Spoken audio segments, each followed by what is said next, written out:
Camden Yards. Yu Darvish getting set for his first regular season matchup with these Baltimore Orioles. And before we get things underway, let's head down and check in with John Radigan. Yeah, Buzz, you guys talking about the new men on this team. Difficult challenge for an all-star catcher in Jonathan Lucroy, because he's got to learn all these pitchers, not just the starters, but the relievers too. And of course, he starts with a baptism by fire. Yu Darvish. I faced him before. I faced him in spring training a couple years ago. He actually hit me in the butt, so I want to get on about that. You know, I'm not worried about it. Like I said, the pitching coaches are already helping me out, and I'm going to talk to him, and we're going to get it right. And I know he's nasty, so we're going to work on it and get through it. And I'm going to familiarize myself with him in the bullpen, and we're going to go have some fun. And I know that, like I said, this is a good team, good staff, and we're going to have a good chance to do something. So it's going to be a lot of fun.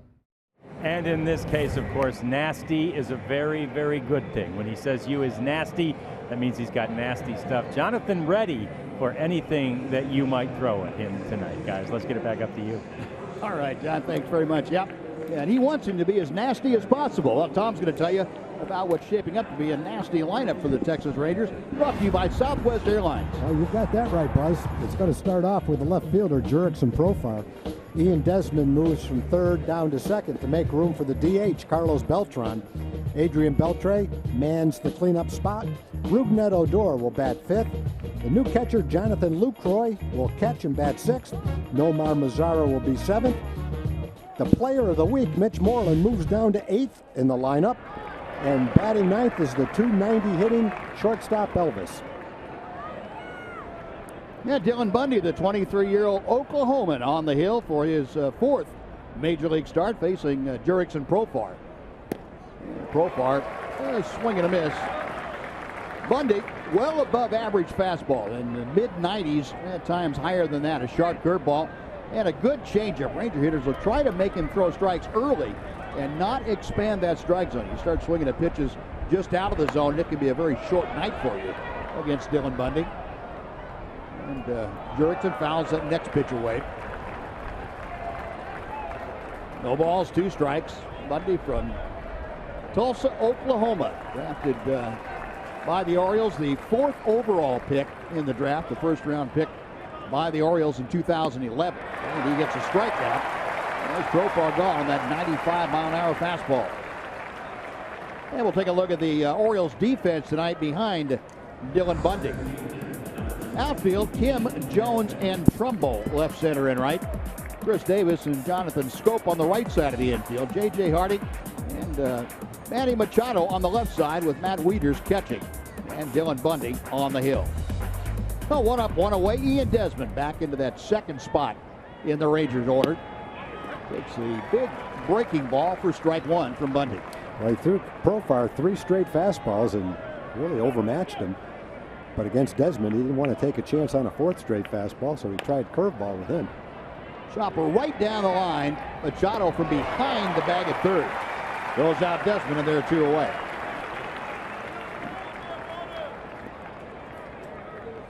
Well, Bundy, two quick outs here in the first inning. If you want to see a terrific defensive player, all you have to do is watch a number of players on the Baltimore team, but you can start with the third baseman, Manny Machado.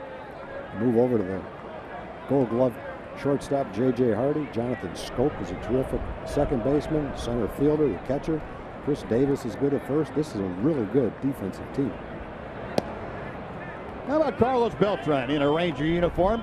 The first time for the 39-year-old switch hitter. Boy, and he is having another great year, an all-star caliber year. 304, 22 home runs, 64 RBI for the Yankees. Now the Rangers have him in the fold, hitting third, and he is one of the big reasons this lineup looks so formidable. Broken bat roller foul. And you'll have to get a new piece of lumber to deal with Dylan Bundy. Carlos Beltran, his 19th big league season. Overall, a .281 average, 414 home runs. That's fourth all-time for switch hitters. 1,507 RBI. 9-time All-Star, 3 Gold Gloves. Go on and on about Carlos Beltran. Also, I might say 7 years of 20 or more home runs and 20 or more stolen bases. That pretty well encapsulates his ability on the baseball field. And call strike 3 as Bundy works a 1-2-3 inning with a couple of strikeouts. Rangers out in order. After half inning of play, Rangers nothing, Orioles coming up.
Baltimore Orioles lineup. The Orioles start with a center fielder, Adam Jones.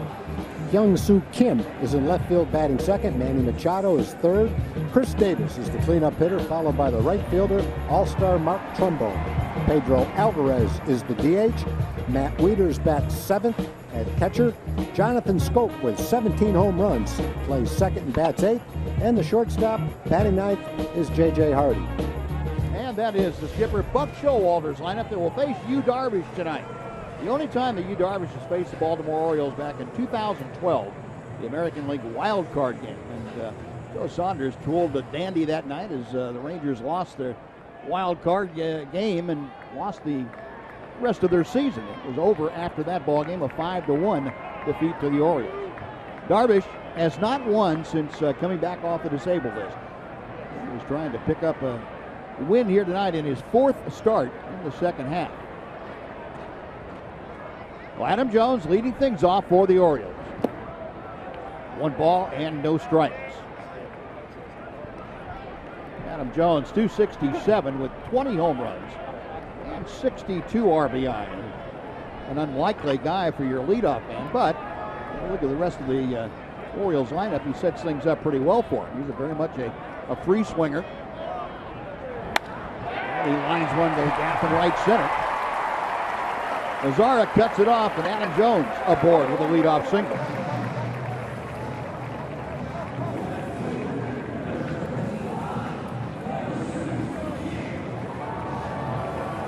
Well, Jones aboard to start things off for the Orioles. He was trying to throw it down and away. He keeps it down, but kind of toward the center of the plate. Jones kind of going back through the middle with that ball. Hit pretty solidly in the right center field. Jones aboard. Now here's the left fielder, Hyun-Soo Kim. Kim just back off the disabled list about a week ago. Had some hamstring issues. And he is back out there. Kim hitting at .329. That's the highest among American League rookies. 3 home runs, 11 driven in.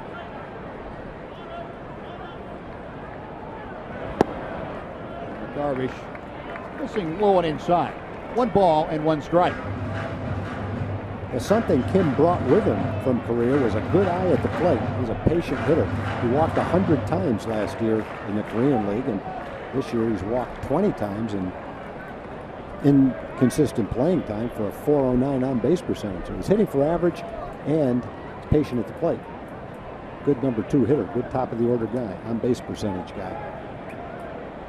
Kim has hit safely in all 5 games that he's played in since coming back off the DL. There's a hack at that Darvish offering. And the foul ball makes it 1-2. Well, the Orioles, as we mentioned, the leaders in the East, they are a game ahead of Boston and Toronto. They come in at 59-45. They have the best record in Major League Baseball at home. Buck Showalter's club, 37-16. They were at Oriole Park in Camden Yards. Major League leaders in home runs with 154. Breaking ball evens the count, 2-2.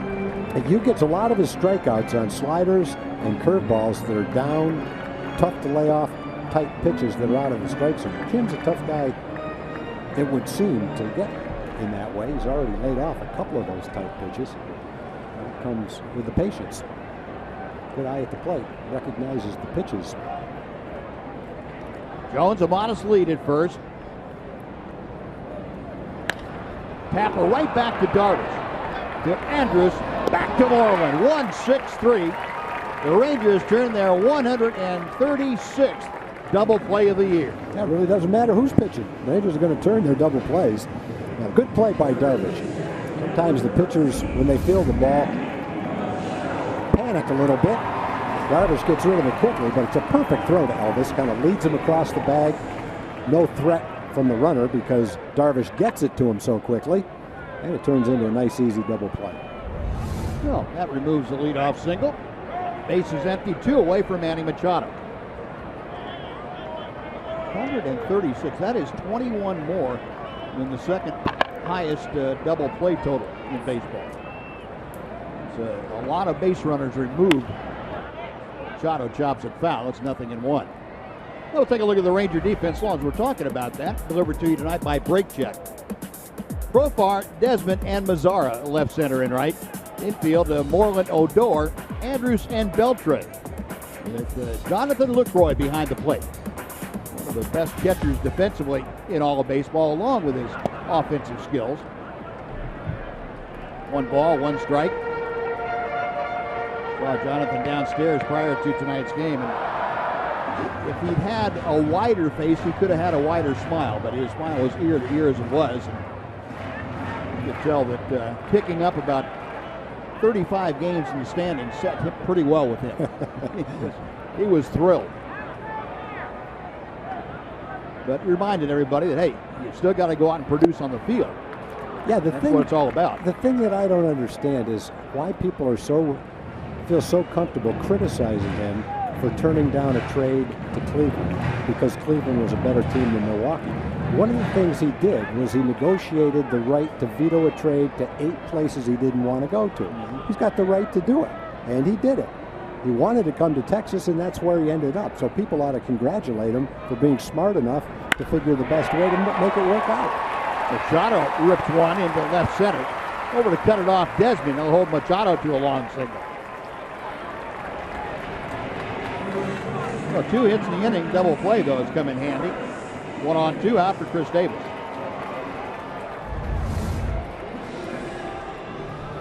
That's a breaking ball that I think would much prefer to get that ball about 8 inches lower and a foot farther outside. But as many home runs as the Orioles hit, especially in this ballpark, I guess you could say, okay, it was only a single, no big damage done, but that hanger to this team gets hit out of the ballpark quite often. And quite a few by this guy at the plate, too. Chris Davis, a towering fly ball slicing down the line and left. That was out of play as Profar, who was playing over in left center field, had miles to run. Ball back in the first row. Chris Davis has the nice, smooth, easy swing. And so occasionally he'll hit a ball to left field that it looks like he's popped it up and back a shortstop. And like the one he hit right there, that ball wouldn't have gone out of the ballpark. It was only about 10 feet away. And you watch him swing, watch the ball come off the bat, it looked like it would go halfway to left field. But they carry, boy. Yep. Now Davis .222 average. 22 home runs, 59 RBI. Davis and his predecessor in the lineup, Manny Machado, both with 22 round trippers.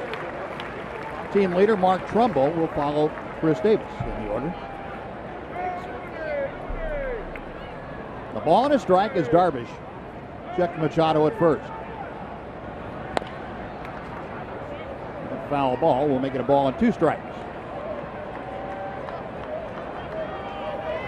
You know, Chris Davis, along with the other things that he does so well, and that driving in runs and hitting the ball out of the park, is 5th in the American League in walks. Walked 58 times.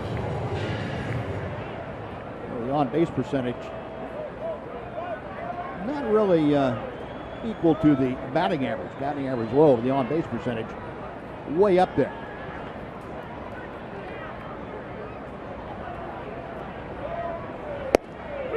Call strike 3. Well, Darvish painting the outside corner. Lucroy framing it up, and that is the end of the first inning. No runs, 2 hits, 1 left. After 1, no score.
Now make sure and mark your calendars. The next Texas Chili Company Dollar Hot Dog Night is coming up on Wednesday, August 10th. Rangers take on the Colorado Rockies that night, so head on out to the Globe Life Park early and eat all the dollar hot dogs you need for just $1 each. Get your tickets today at TexasRangers.com, or you can call 972-RANGERS. Adrian Beltre starting off the Rangers second. Beltre, Odor, and Lucroy. And Adrian, soft tapper out to second. Stoke throws him out, 1 gone. Well, 4 up, 4 down for Dylan Bundy. 23-year-old made his major league debut in 2012 at the age of 19. Worked 2/3 of an inning. He and Manny Machado, both under 20 years of age when they came up that year. And Machado has moved along developed into an all-star third baseman. And Orioles still have high hopes for Dylan Bundy. Judging by the way he's throwing the baseball, you can understand why. Yeah, he's had Tommy John surgery. He's had shoulder issues. Hasn't pitched very much at all. Coming into the season, he had to make the big league team or go through waivers. He only had 167 minor league innings, which isn't very much for a high school player. So he's trying to make up for lost time. They used him in relief most of the year, but getting a chance to start right now. Looks healthy. Looks like he's got a great arm and doing pretty well right now. Yeah, no, it was 167. I believe 110 were in his first year in the minor league. So over a 3-year period, he had just sporadic innings here and there. Really retarded his development. But hopefully he's over all the arm issues now. Odor hits a towering fly ball in a shallow left center. Jones there to make the grab. 2 up, 2 away. And now the other newest Texas Ranger, Jonathan Lucroy, will come up.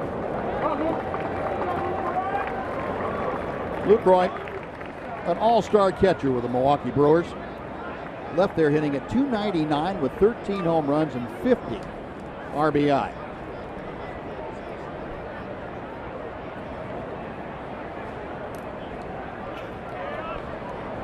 Bundy's first pitch. Fastball that's a little bit high for ball 1. Lucroy in his last 51 ball games has been a .320 hitter. So he just picked things up just a bit. 2-0.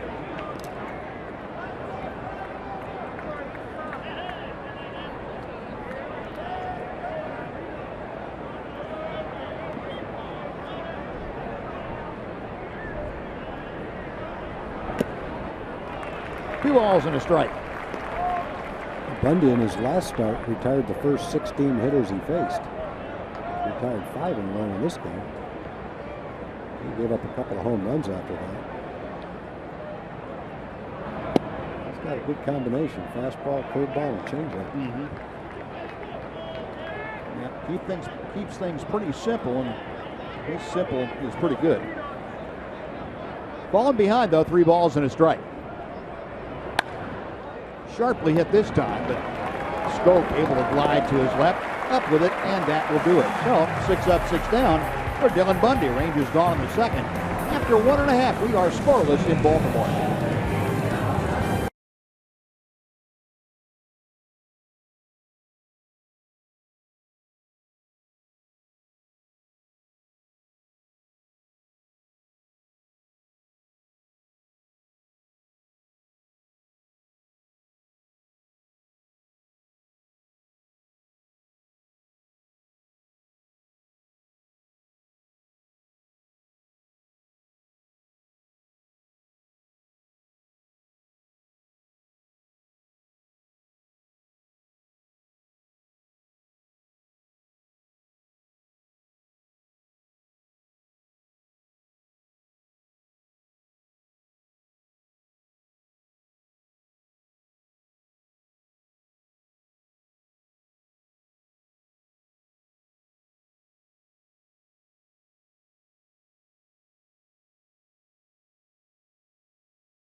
Texas Rangers baseball on Fox Sports Southwest is brought to you by your Texas Ford dealers. Visit your local Texas Ford dealer today during the Ford Freedom Sales Event and see why Ford is the best in Texas.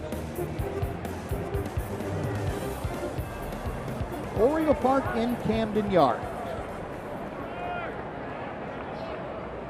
The B&O Warehouse out in right field, setting the scene for a great baseball venue in downtown Baltimore in the Inner Harbor. Mark Trumbo leading things off against Yu Darvish. And Trumbo, the major league leader in home runs with 30 of them, takes strike 1. Trumbo, as has been his career history, if you will, a big first half again. More than 20 home runs in the first half for the 3rd time in his career. Then he seemed to trail off. He did that with the Angels, and I remember a couple of times it looked like he was going to be a 40 or 45 home run guy, and ended up right around 30. Most hitters are streaky, but he kind of takes it to a whole different level. And he's hot. Best thing you can do is walk him. Yeah. And you might face him when he's not hot. It's not that big a challenge. 0-2 pitch, got him swinging. Good luck hitting that thing. That wasn't the Uncle Charlie. That was the Lord Charles. That's how big and quick this thing is. Ooh. I'm not sure a tennis racket would have helped. That has some teeth to it. Man. Well, 1 out, second strikeout for Darvish. Pedro Alvarez handling the DH charge tonight. Alvarez, 13 home runs for the Orioles. 244 average.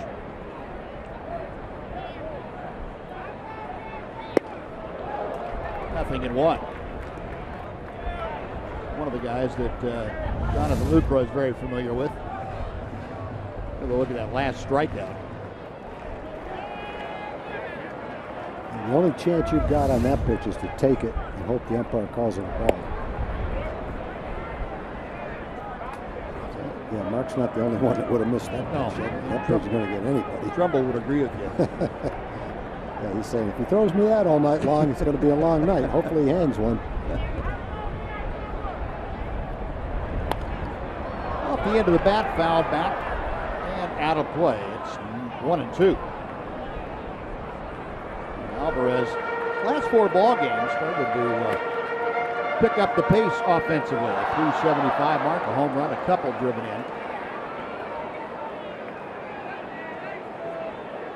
Alvarez had a good road trip. The Orioles just getting back from Toronto where they battled the Blue Jays. Got him swinging. A little extra gas upstairs. And that is second strikeout in this inning.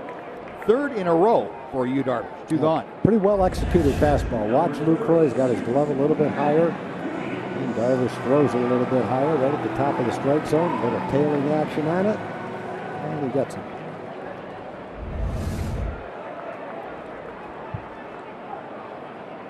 The 2 gone. Here's Matt Weiters, the switch hitting catcher for the Orioles. Weiters, 9 home runs and 39 driven in. Pulls it on the ground. A fair ball. Moreland will take it to the bag himself. Nice play defensively by Mitch, and that'll do it. A 1-2-3 second with a couple of strikeouts. We'll move to the 3rd. Nomar Mazara leading off. Rangers and Orioles scoreless.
Game is coming up on August 11th. The Rangers face the Colorado Rockies. It's a 105 game.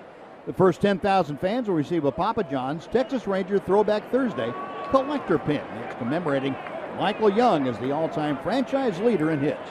Get your tickets today at TexasRangers.com. You can call 972 Rangers. Well, Nomar Mazara leading off the Ranger third. It's the bottom third of the Ranger order. Mazara, Moreland, and Andrews to face Bundy. Chopper to the right side. Scope does a 360 and throws out Mazara. Nice play by Jonathan Scope. And we're talking about the defense that they play, and there's just a great example of the difference between the size of the players now and 40 or 50 years ago. Jonathan Scope, I'm not sure exactly how big he is. He's at least 6'2" and probably about 205 pounds maybe. And he makes that play like a player that was 5'10" and 150 pounds made it 50 years ago. That's just the kind of athletes they've got in the major leagues, in all sports now. That just looks like a routine play, but I don't know, Buzz, when we were playing, I didn't look at that as a routine play. It looked like I just got robbed of a base hit. You were counting on that to be a base hit for yourself. Exactly. And guys, Scope size would he be one of the bigger guys on the team who play now? Yeah, you're right. Kind of reminds me of a guy who played here in Baltimore too, the late Mark Belanger, who was one of the bigger shortstops of his time and really a good defensive player. Yeah, Mark was probably 6'1". They called him the Blade, so he didn't have a lot of meat on the bones. But boy, was he quick. Yep. Tom Giordano, the legendary baseball front office man and scout, was with the Orioles then, spent a long time with the Rangers too. He said Mark Belanger in his career is the greatest shortstop that he ever saw, and that covers just about everybody. Yeah. Well, here's Mitch Moreland, American League Player of the Week last week. He fouls that pitch off to stay alive at a ball and 2 strikes. Mitch had quite a week to say the least. And we capped it off with that Sunday afternoon game, a home run at home. Ended up going 10 for 18 with 5 home runs and 9 RBI in 6 ball games. Rips this one to center, but it's hanging up for Adam Jones, and he makes the catch. You don't very often see a center fielder get handcuffed, but Mitch Moreland just handcuffed Adam Jones. 2 gone. And before Elvis Andrews steps in, we're going to send it back to Dana Larson for a Chevy game break.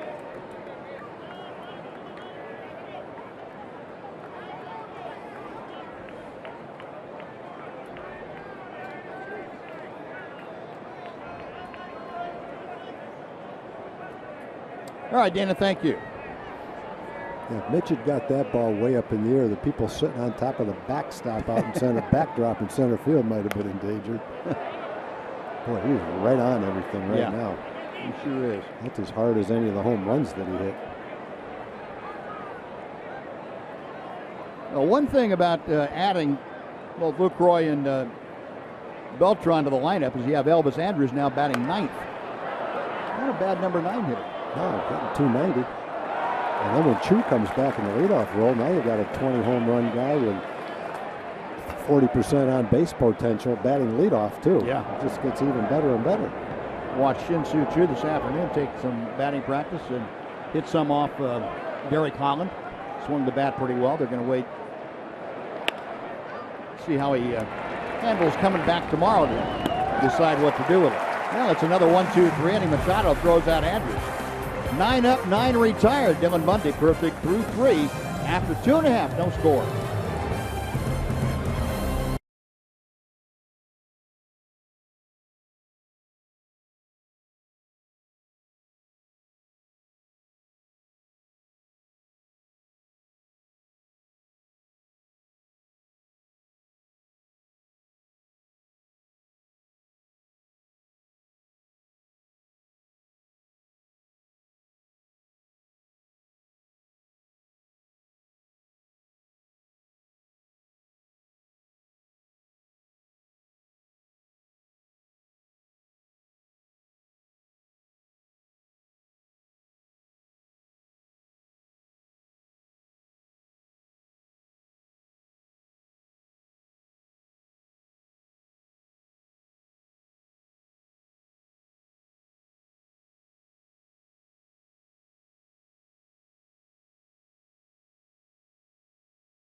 quite the way that Colin Cowherd and Jason Whitlock do.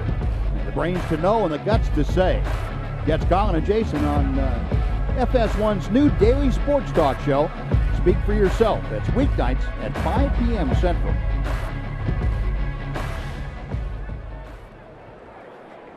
Well, Jonathan Schoop leading things off for the Orioles here in the third inning. Schoop, Hardy, and then back to the top of the order for Adam Jones. Jonathan Schoop taking ball one. 287 average. And again, the young second baseman having a good year offensively. 17 home runs. And he has driven in 59. And tells you how deep this lineup is, too. You got a guy with those numbers, and he's batting 8th in the order. Schoop hit 15 home runs last year and missed close to half a season, so he was on pace to do the same thing last year that he's doing right now.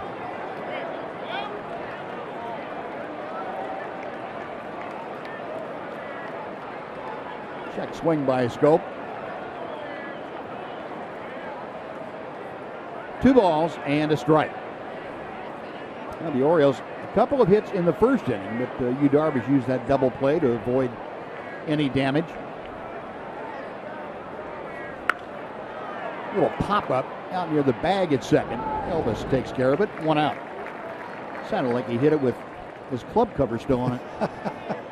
Sounded like a cork bat. Well, almost didn't make a noise. Well, Darvish now has retired 5 straight, and he'll face J.J. Hardy. J.J. Hardy, the veteran shortstop, he is very much an offensive-minded shortstop. He also is a great defensive shortstop. J.J., if you're not careful, hit the ball out of the ballpark on you in a heartbeat. Takes a strike there. You go back a few years, 3 years in a row, 11, 12, and 13. He averaged 25 home runs a year. He's won 3 Rawlings Gold Gloves, too. Out of play. Yeah, since 2011, he is second among Major League shortstops with 98 home runs. Pretty good. And that's considering how much time he's missed on the DL. He was on the DL for a little over a month this year and missed a lot the last couple of years.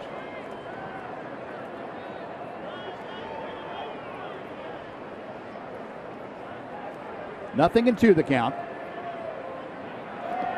There's that slow bender in there at just under 70 miles an hour. 1 ball, 2 strikes.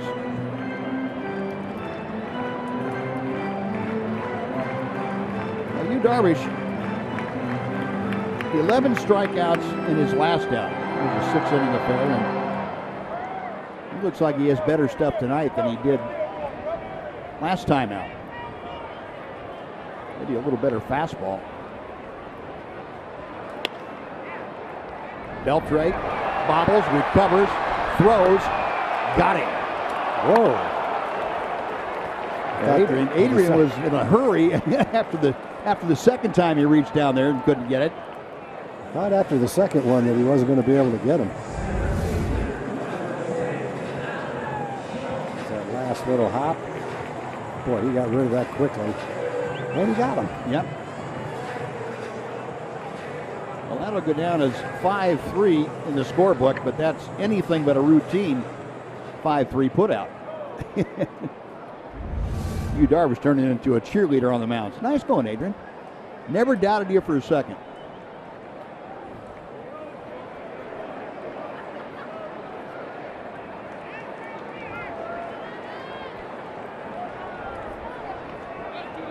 Well, now the Orioles go back up to the top of the order for Adam Jones. Jones singled into right center as he opened up the first inning for the Orioles.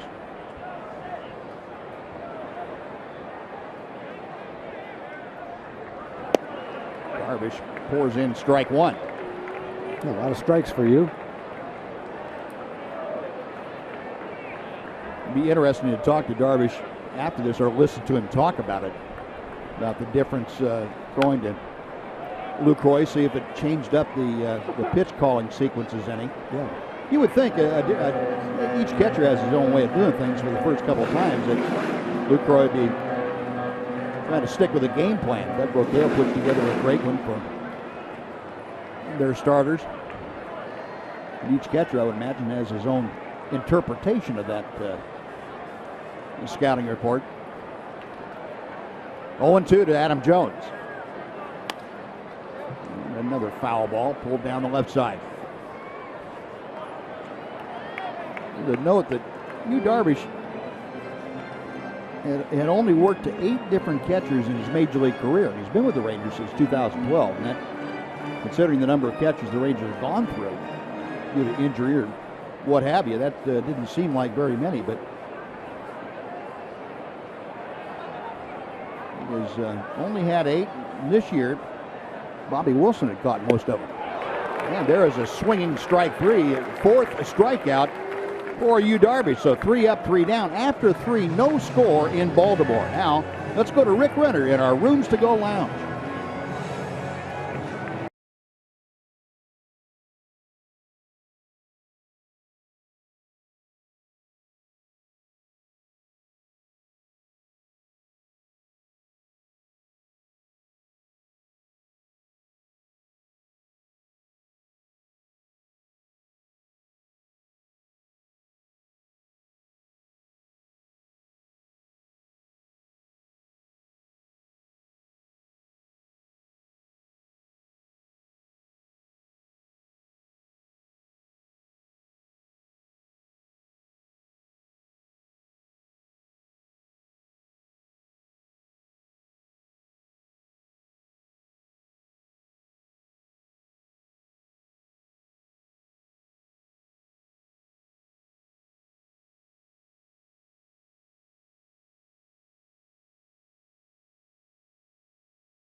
Now Rangers getting ready to start the 4th inning of play here tonight. Scoreless game. Rangers still looking for their first base runner.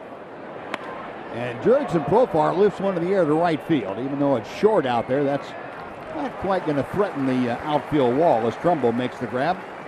1 pitch, 1 away here in the 4th inning, and Ian Desmond stepping in. Well, he had a good swing, good trajectory, but hit it off the handle. That's why he didn't get to the warning track. Good fastball by Bundy. Got it in on him. Well, Dylan Bundy's 10 consecutive outs to begin things. Ian Desmond rounded out to 3rd back in the 1st inning. Ian had Sunday off for just the 2nd time this year, missed a ball game. Jeff Anderson said getting Desmond back into the 2nd slot was important to him. He thought that utilizes the skill set of Ian Desmond in the best way for the ball club. When you are able to put Beltran batting 3rd, it allows Desmond to move up that spot. So that way you can utilize his speed a little bit better and give Beltran the RBI opportunities that you hope for. That's in for a strike. 1-2 now. But Ian trying to regroup. He has had a tough 2nd half, the several weeks that it's been since the break.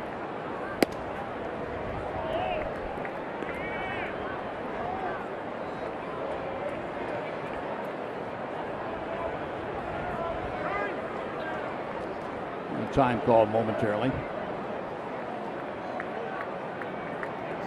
Still 10th in the American League with that 3.03 average coming into play, but it's the lowest that Ian has been since back in the early part of June. 3-2. Well, Desmond bidding to become the first base runner for the Rangers. You saw Carlos Beltran, he will follow. Bundy with the payoff pitch. Try it again. Bundy's only thrown 38 pitches. Large percentage of them have been strikes. 28 out of 38 strikes. Desmond back in. Another 3-2. Inside, ball 4. And there's the first base runner of the night for the Rangers. Desmond draws that one-out walk. He tried the 3-2 changeup. It was a good one, a good movement, but it moved right out of the strike zone.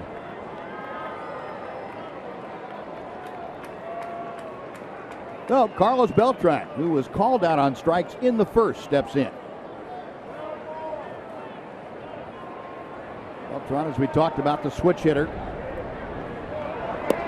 Takes low for ball 1. At the time of the trade, Beltran was leading the Yankees in hits with 109, also in home runs, RBI, and he was tied for first in doubles. He has 21 doubles. He has really been having a good year offensively. Rangers making the trade, hoping that he'll bring the same thing over to the Rangers. That's what they're looking for from the veteran. And over the years, Carlos Beltran has been not only good down the stretch, but into postseason too. Better than a 300 hitter in all of his postseason activity. A quick shout out to some Ranger fans. Liz McCoy is here. She'd like to say hi to the Texas Rangers Women's Club back home. Andrea and Jackson English from back home are here, and on their summer trip, Dwayne and Wendy Fry with sons Luke and Kyle are also here, big Ranger fans. Glad you're here at the ball game, and I suspect you're just a small percentage of all the Ranger fans that are here. He picked a good night for it. Warm and a little bit humid. But very comfortable here in Baltimore. We've seen a lot more uncomfortable evenings here than this. I thought coming to the ballpark during the day was going to be a lot hotter and more sticky than it is tonight. It is a good night for a ball game. 2-1, the count to Beltran. That changeup, a good one. 2-2. It's spot 4 or 2.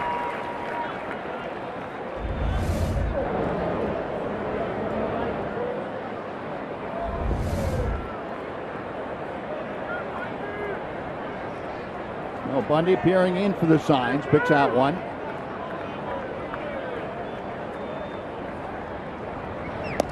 Outside, 3 balls and 2 strikes. Well, Jeff Bannister talking about using the speed of Ian Desmond will probably turn him loose on this 3-2 pitch. Beltran hitting third. Adrian Beltre will follow. There goes Desmond, and the pitch is swung on and foul tip to strike. The throw, and they get it. Oh, that throw by Weiters right on the money. Well, to strike them out, throw them out, double play, and the Rangers' fourth has come to a close. After 3.5, it's still a scoreless ball game at Oriole Park in Camden Yards.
Baseball on Fox Sports Southwest is brought to you by Southwest Airlines. Transparency, low fares, and nothing to hide. And by the all-new 3-row Mazda CX-9, meticulously crafted for driving because driving matters.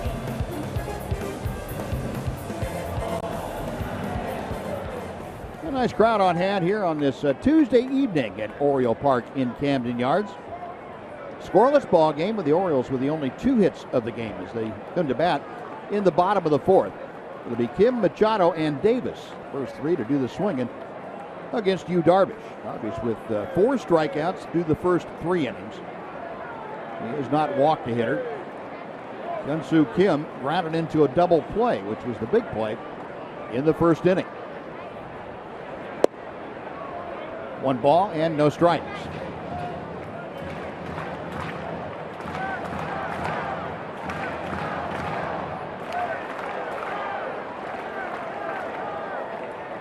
Kim from Seoul, South Korea.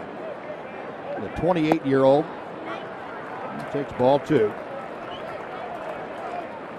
Signed by the Orioles a couple of days before Christmas this past offseason.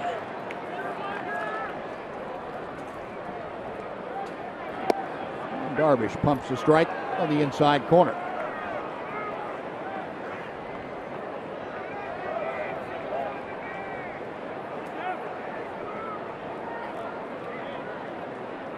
The Ranger right-hander ready, the 2-1 pitch. 2-2. Kim had been a member of the Korean national team for a couple of years. They helped Korea to their first Olympic gold medal in baseball during the 2008 Beijing Olympics.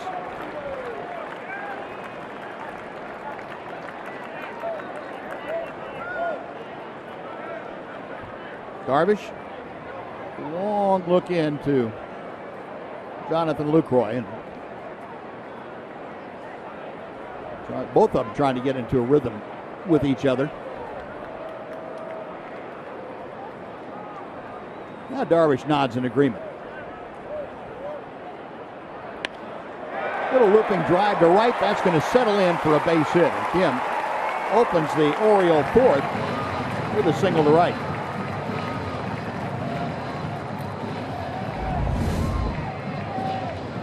Okay, he was trying to throw a backdoor curveball. Instead, it went down and in. Obviously, wasn't hit all that well, but hit well enough to get over Ruby's head for a hit.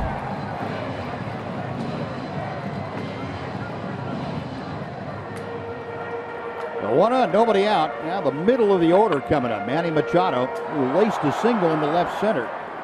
His first time, steps in. Machado with that base hit now is up to his average to 304.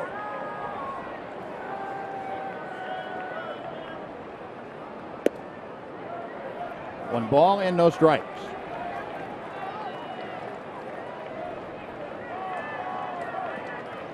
Darvish with 41 pitches under his belt as he works here in the 4th inning.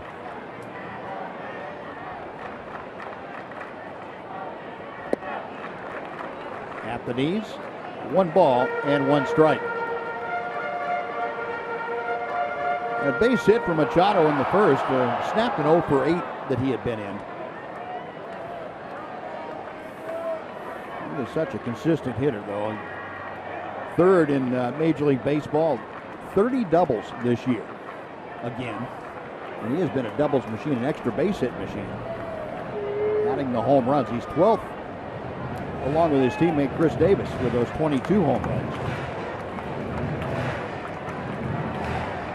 You remember when J.J. Hardy was on the disabled list with that broken foot this year. Machado slid over and played shortstop. And he has half of his home runs, 11 of them, as a shortstop. It's a little bit low. 2 balls and a strike.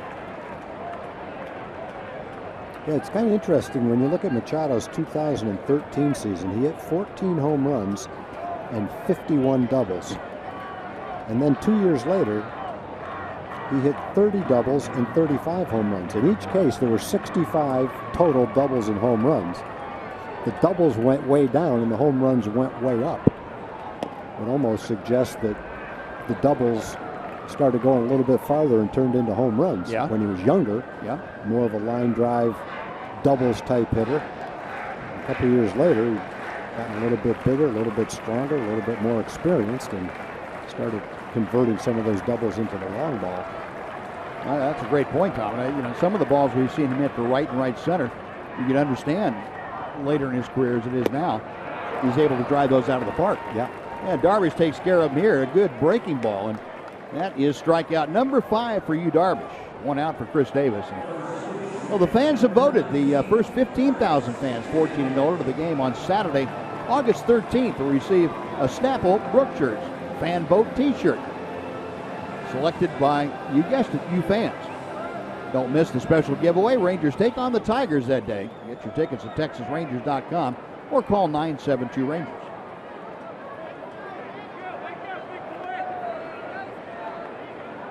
Now, one out with Kim still at first. Here's Chris Davis, who was called out on strikes in the first. 0-1.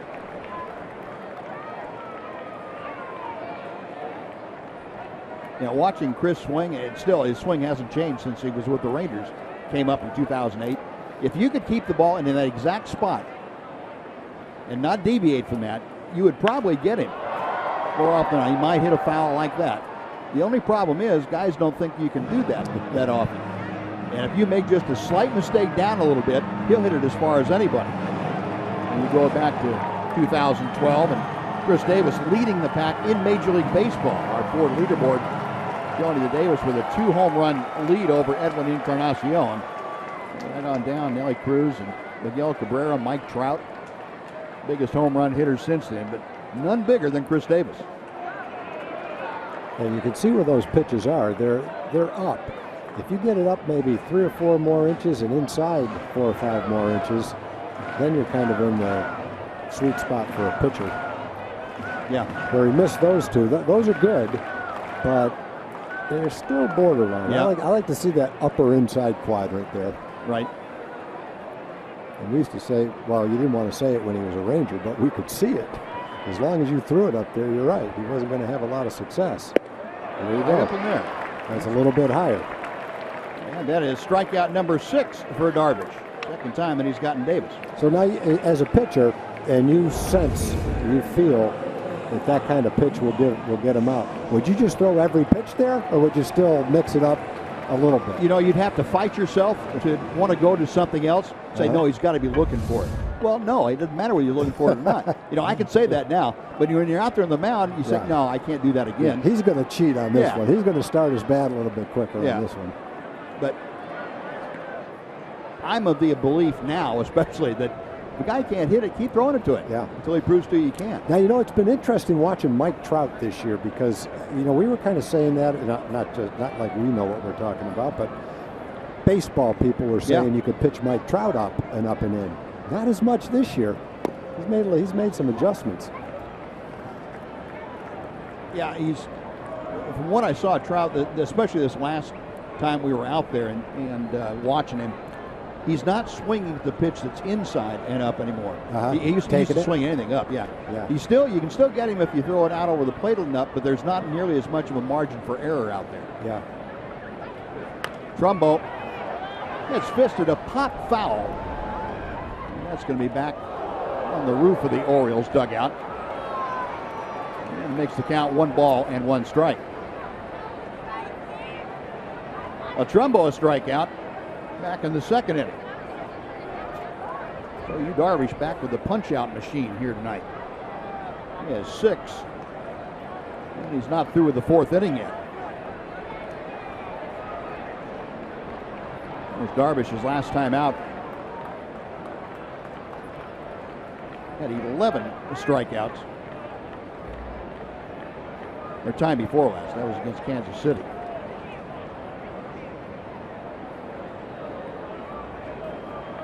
Last time out against Oakland, he only had 6.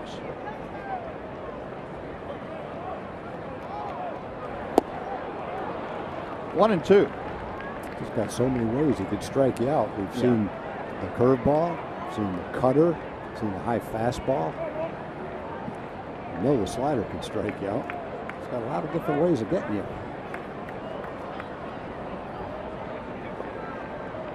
Jonathan Lucroy, as you heard him, Lucroy said, well, he faced Darvish before and he hit him right in the rear end with a pitch. Said he won't forgive him for it, but he'll work with him anyway. Just kidding. That's got to be a challenge for him to work with all these varied angles that Darvish has. Got him swinging. Boy, he's throwing it right where Lucroy's asking for it. Gives up the leadoff single, then strikes out the side. 7 punch-outs on the night. The Orioles stranded runner. We have finished 4 in Baltimore. No score.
Yards, it's the Orioles against the Rangers. Rangers added 2 All-Stars in the trade deadline deals, but Thad Levine, the assistant GM, says one of these guys is more than just an All-Star.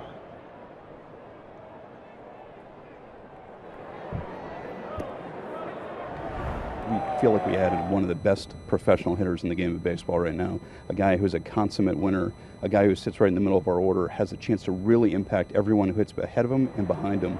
A guy who will leave a legacy by influencing some of our younger players. Even talking to Ian Desmond today, he said he's ready to learn from him. So I think this guy's going to have an impact on this franchise for a long time to come, and hopefully it's through a great playoff run with us. Yeah, and Carlos Beltran, as you guys mentioned, has ridiculously good playoff numbers. But first things first, he's just going to try to show these guys the way in the regular season, guys. All right, John, thank you. Well, Adrian Beltre skies out to right. That's how the 5th inning gets underway for the Rangers. Going out now, Rougned Odor. Carlos Beltran, a wealth of experience and kind of guy that loves to pass that on to his teammates. He has, over his 19 years in the major leagues, he's probably seen most everything. Well, the Ranger Player of the Month for the month of July, Rougned Odor. Rookie skied out to center his first time. Batting .278 as he faces Dylan Bundy. Rangers still looking for their first hit. Sliced down the left field line. That is going to reach the 3rd row of seats, backing out of play. Now, Bundy's got a good curveball and a good changeup, and it really has made his fastball tough for the Rangers to catch up with. And one guy that's really smoked him was Mitch. Hit that line shot to center field. But other than that, they've been a tick behind the fastball, probably because of how well his other pitches have gone for him. 1-2. And that's the one Ruby needs to lay off of. The last homestand, he laid off that pitch pretty well. Bundy back to him. 2 balls and 2 strikes. Odor, he's second on the team now. Once you mix in Carlos Beltran, as you mentioned, the Player of the Month for Rugnet foul back just below us. Still 2-2. Hit .311. Played in 26 games for the Rangers in July.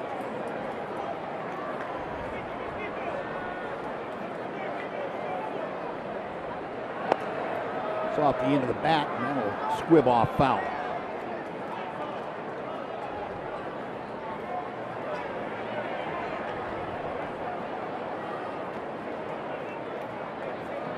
Odor, just a handful of Rangers that had any experience against Bundy. Had 6 other players that had one at bat against Bundy, and that's been it. That pitch just missed the bottom part of the strike zone. Buck Showalter didn't think that's kind of a pained expression, but Jerry Lane, the home plate umpire, refused to ring up that right hand. Now the payoff pitch. Pulled sharply, but flagged down by Chris Davis. That huge wingspan it is, and out number 2.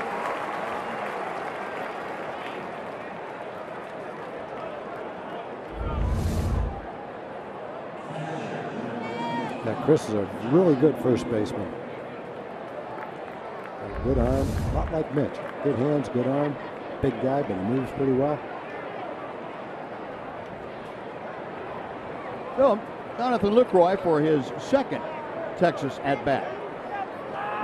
Rounded out to second to end the second inning. 1 ball and no strikes.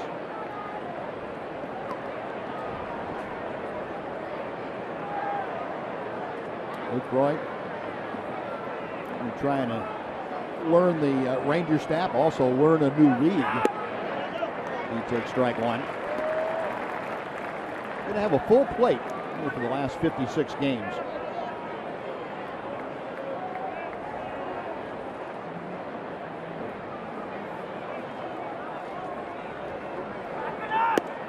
Two and 1.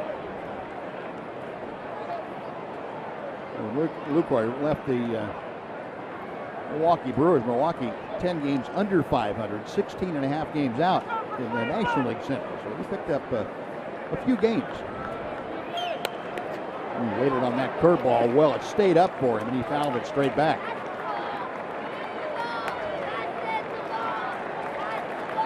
You look at the OPS by catchers, on base plus slugging by catchers. Since 2012, only Buster Posey with a higher figure than Jonathan Lucroy.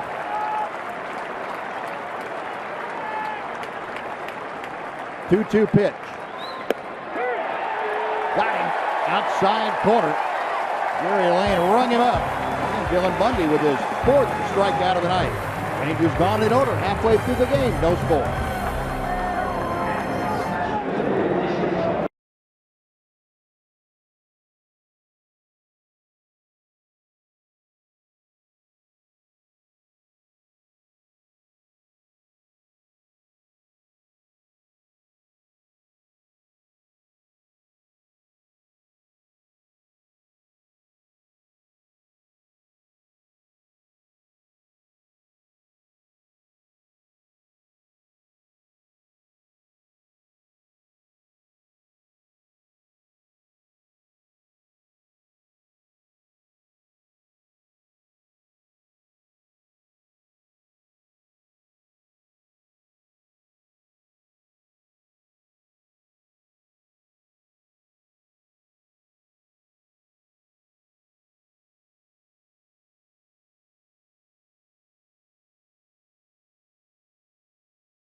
busy trade deadline day and leading up to yesterday.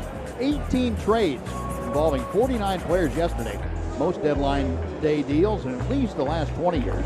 Only 3 teams did not trade any players. That's Philadelphia, Colorado, and Detroit leading up to yesterday. And 3 teams made 5 different trades since July 14th. Yankees, Toronto, and San Diego all had 5 different exchange of players. Well, a lot of folks busy and a lot of front office folks probably in need of a vacation here today. I like to be on the side of the Ranger trade. When the players are coming over here, you see them, you have seen them, you know who they are, you know what they do, and you have a pretty good idea what to expect. When you're the Yankees and you've acquired, let's say, 10 prospects ranging from great to pretty good, it all looks pretty good, but you're still holding your breath because you don't have the slightest idea if 1 or 10 or none of them are going to be frontline big league players. Well, I kind of like the kind of players the Rangers are. Sure. Well, the Yankees spin on the whole thing is, okay, now they've got 7 of the top 100 prospects in all of baseball. Well, that's great, but you know that and $5 might get you a cup of coffee in New York. I'm not sure about the $5 anymore. Yeah, the one thing you can say about it that's always been true: the more you've got, the more that will filter through to the top. Right. If you have 1 or 2, forget it. If you're looking for a frontline starting pitcher and you've got a couple of good prospects in the minor leagues, forget it. If you've got 4 or 5 really good ones and you're hoping to get 1 good starting pitcher, now the odds are getting to be a little bit more in your favor. That cutter / slider that Darvish featuring in there, and Pedro Alvarez didn't have much of a chance, even though it was a 2-1 count. Now it's 2-2. And if there's one team that would rather be acquiring the kind of players the Rangers were acquiring, it's the Yankees. Yeah. They don't want to be in the position they're in right now. To their credit, they've kind of sucked it up and said, this is what we've got to do. And that's good for a team like the Yankees, who seems like they're perennially doing what it has to be done to stay competitive, even knowing the long-range goals aren't going to be met that way. But they've been in it for the short haul year after year, and finally got to the point where they said, hey, we got to take a step back and regroup here. Now Darvish with another 2-2 pitch. That ball's hit well to right field. Back and gone. Just to the left of the scoreboard. And the home run by Alvarez is 14th of the year. The Orioles have a 1-0 lead. It's a low line drive that happened to be about 5 or 6 feet to the left of the scoreboard extension. That pitch looked like a cutter, maybe. Not really an off-speed pitch, not the velocity of his fastball. Yeah, it is a cutter. Down and in, 89 miles an hour. Maybe not exactly where you wanted it, but give the credit to Alvarez. He put the bat on it and knocked it out of here. Oh, 1-0 Baltimore.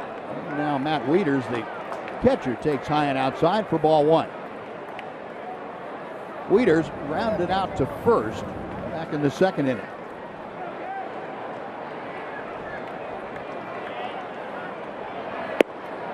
Darvish gets a belt high strike. For Darvish, that home run allowed just the 4th of the year in some 37 innings.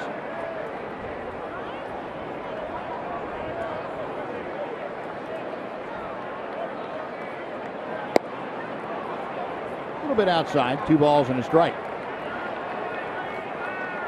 Weiters a .236 average.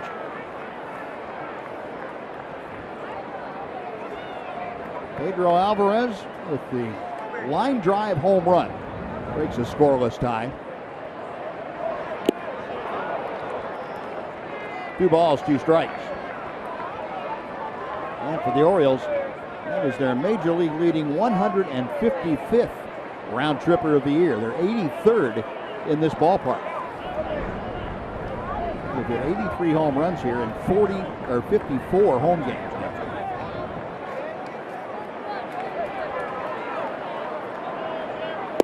Got him swinging. He took something off the breaking ball, and Darvish gets his 8th strikeout. 1 gone for Jonathan Schoop.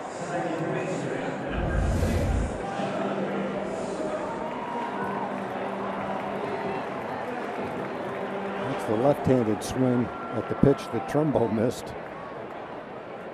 Doesn't matter whether you're left-handed or right-handed, trying to hit that kind of a breaking ball.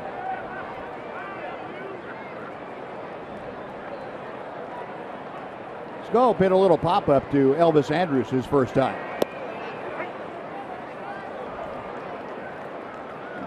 Darvish, out of his 65 pitches, 46 strikes, 19 balls. He has been all over the strike zone this evening. 8 strikeouts in 4 1/3 innings tonight.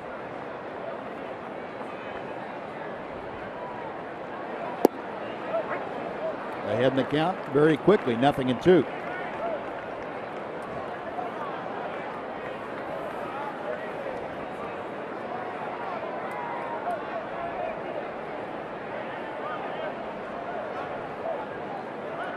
Now Darvish set.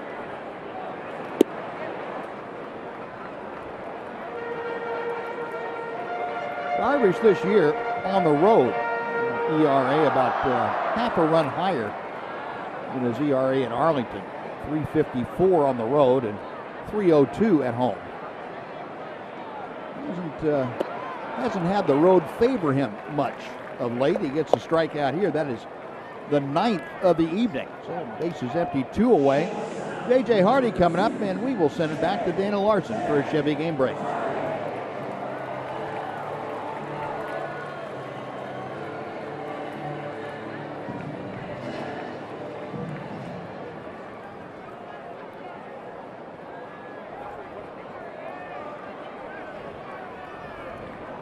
Wow. All right, Dana, thank you. Indians have pretty much the best pitching in the American League, and last night Salazar got bombed. Tonight Carrasco's getting bombed.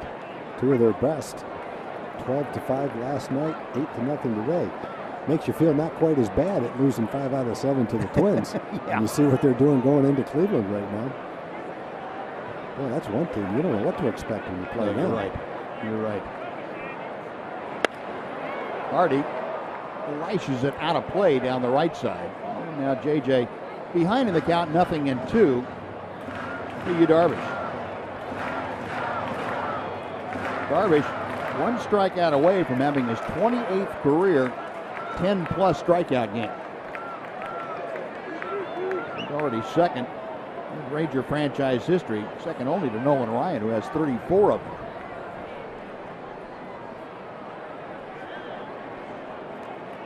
The 0-2 pitch.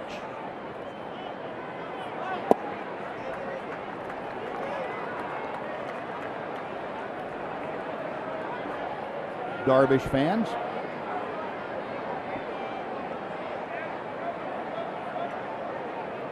Recording it for posterity, I hope.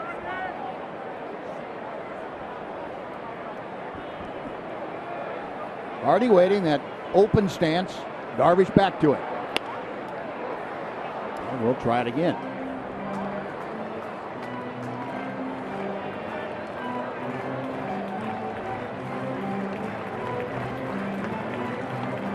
We're talking about Yu Darvish. A Kubota power stats for this evening. 9 strikeouts tonight, 4 groundouts, 1 flyout.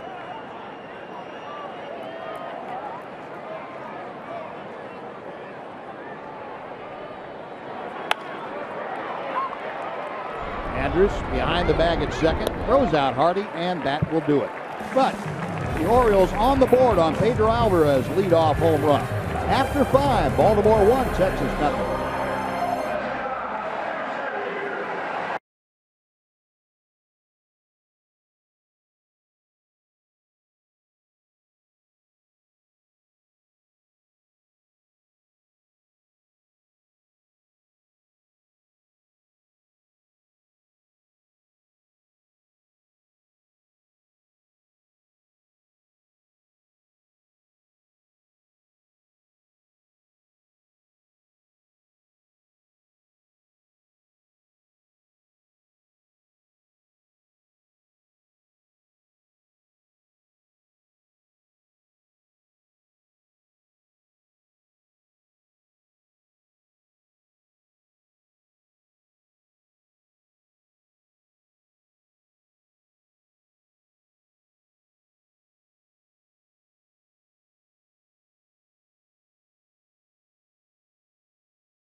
Tonight's jackpot is $300 and dinner for two at Sonic Drive-In. If a Ranger hits a home run during this inning, Johanna B. May from Clyde, Texas will win $300. And if a Ranger hits a grand slam this inning, Johanna is going to win $25,000. You can register at any participating Sonic restaurant. Now, Nomar Mazara leading off the Rangers sixth. And Dylan Bundy has given up just one base runner. That was on a walk to Ian Desmond in the fourth. He was erased on a strikeout, throw him out. Mentioned in Bundy's last start, he retired the first 16, got into the sixth inning, then walked the batter, gave up a home run and another home run, was gone before the end of the sixth inning and lost that game 3-0. But for 5 innings and into the sixth, it was a dominating performance and kind of almost in the same position he was last time, except for the walk. Yeah. 2-1 pitch to Mazara. Jammed him. Machado. One gone. Yeah, one thing working in his favor in this kind of a game is his pitch count. He's only at 65 pitches. Someone had a no-hitter the other day, but it was like 89 pitches after 7 innings. And you know, Danny Duffy last night. Danny Duffy, yeah. Best thing that happened to Ned Yost was he gave up a hit in the 8th inning. Didn't have to worry about leaving him in there for 140 pitches. But if the game keeps going Bundy's way, his pitch count is such that it's not going to be a problem. Now here's Mitch Moreland. Big strike, 0-1. Our TXU Energy Power Player to watch, Mitch Moreland. Month of July hit .339 with 7 home runs, 12 RBI, and he had the best slugging percentage in all of Major League Baseball, .750.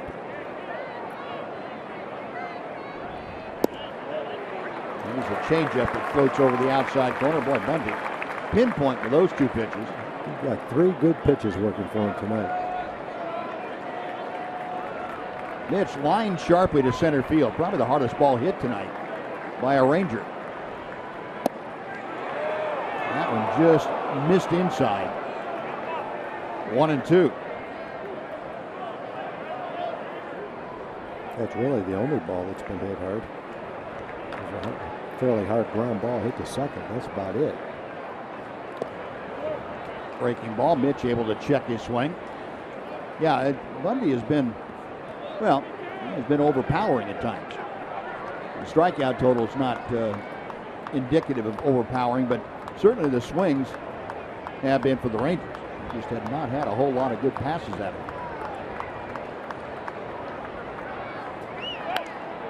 And Mitch throwing a pretty good change-up away. Still 2-2.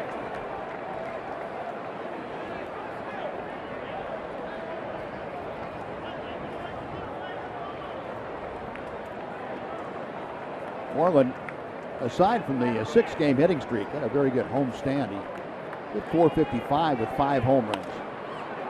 Lofts this one way up in the air. Machado, a long run, can't get there. It's back in the first row. Now we'll reset and try it again. Orioles, as most teams, defensively against Mitch Moreland in an extreme overshift. Manny Machado, the third baseman, stays in the shortstop spot, and Orioles don't lose anything defensively with him there. He played shortstop for him while J.J. Hardy was out. Hardy on the right side, Scope way out in right field. Another 2-2 pitch. Got him swinging. Bundy with strikeout number 5, 2 gone. Well, the way he's pitching right now, I feel like it almost takes a home run to tie this game up. Rangers are facing a pitcher at the top of his game, and so it'd be hard to string together a bunch of hits, so I'll take the long ball. Yeah. That's a good point. Well, here's Elvis. A soft ground ball to third. Back in the third. Line drive, base hit to center field. Ranger first knock of the night. And Elvis got a high fastball, and he loves the high fastball. And Dylan Bundy receiving a nice ovation. Many folks standing here at Oriole Park in Camden Yards. 5 2/3 innings of no-hit baseball. Elvis breaking that up with a solid base hit to center. Any organization's goal is to draft young pitchers, develop them, and watch them flourish at the big league level. And if Bundy stays healthy, he's the kind of guy that could do that. Mid-90s fastball with the other 2 pitches that he's got. A pretty good glimpse of it in his last start. And tonight, a little snapshot of what you hope he's able to do consistently year after year. And a big part for him, based on his early career, is whether or not he can stay healthy. That remains to be seen. Yeah. That ultimately determines whether or not you become a great pitcher. You can't stay healthy, and pretty much for you to succeed over the long haul. Now, Jurickson Profar tonight has struck out and fly to right field. Elvis with very good speed at first, and Bundy paying close attention to him with a 1-0 lead that he's trying to protect. Elvis, of course, batting in the 9th spot with 2 outs. An ideal spot for him to try and swipe second if he can get the jump. Profar fouls that pitch off, 0-1. The reason I say that is that even if you get thrown out, you still have the top of the order to start the next inning. But Elvis this year, 13 out of 20 in stolen base attempts. It has not been one of his better years as far as percentage stealing.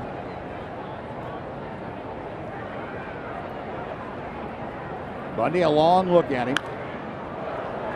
Now ahead in the count, 0-2 with Jurickson Profar.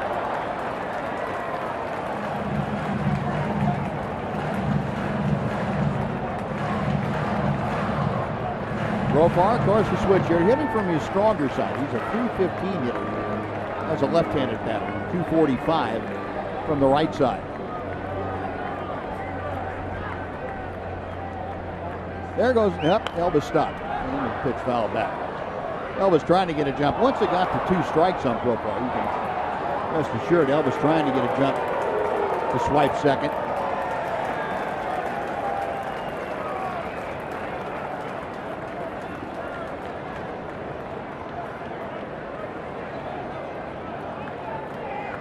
Outfield playing Profar around to the left side. Infield straight away.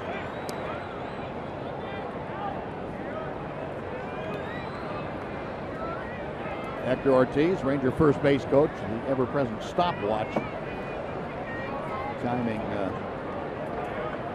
the move to home plate, the move to first by Bundy. Also the time of Weiters throwing to second. Breaking ball, call, strike 3.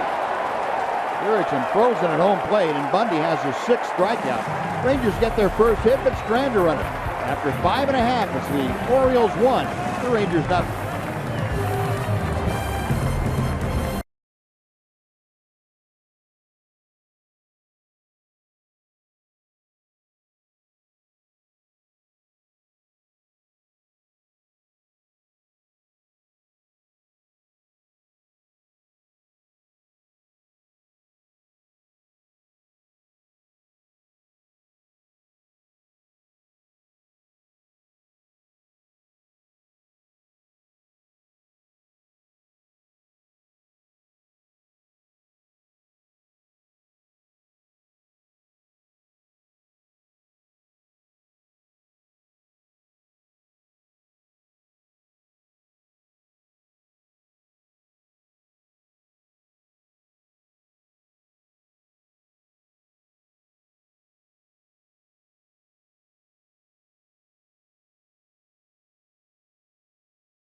Attending the game on Sunday, August 14th, will be treated to an Adrian Beltre removable helmet bobblehead. That's courtesy of Ditto Tires. Be one of the first 15,000 fans in Globe Life Park for the Rangers-Tigers game that afternoon to collect this one-of-a-kind bobblehead. Find your tickets at TexasRangers.com. Remember, remove Beltre's helmet at your own risk. Adrian gets a little bit cranky. You start patting him on the head. Well, Darvish back to the hill. 9 strikeouts tonight for Darvish. He's given up just the 1 run on Pedro Alvarez home run. Going to Adam Jones at the top of the Oriole order. He's fouled out of play for strike 1. Jones has singled and struck out tonight.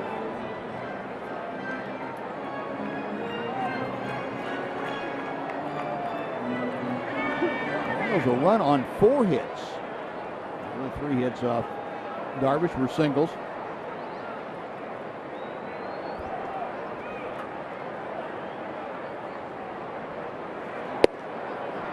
Nothing in 2.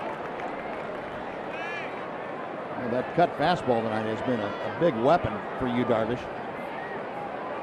Combination of that and the curveball, the downward breaking curveball for him. He accounted for most of the 9 strikeouts. 0-2 to Jones. Deep to left field. Profar is back. Up against the wall, it's gone. Adam Jones, his 21st home run of the year. The Orioles lead it 2-0.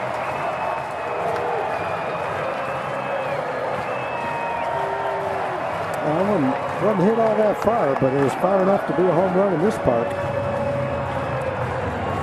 A high fastball, probably not a strike. Let's take a look. Trying to throw it up and away. Got it up. That pitch has been strike 3, swinging to a lot of hitters. But Adam Jones got enough of it to sneak it out of here.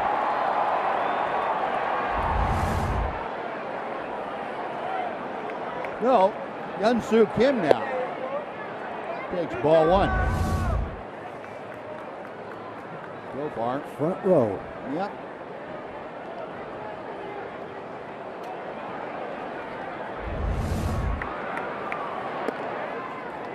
Two-0 to Kim. Kim is grounded into a double play and single. Adam Jones, second solo home run against Darvish tonight. Other by Pedro Alvarez. Both of them leading off an inning. Alvarez in the 5th and Jones here in the 6th. 2-1 to Kim.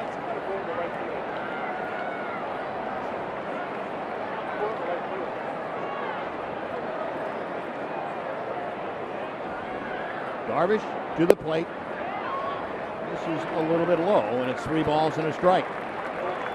Look, there's been an under-the-radar team in the American League over the last few years. It's been the Orioles. Since 2012, they've won more games than any team in the American League.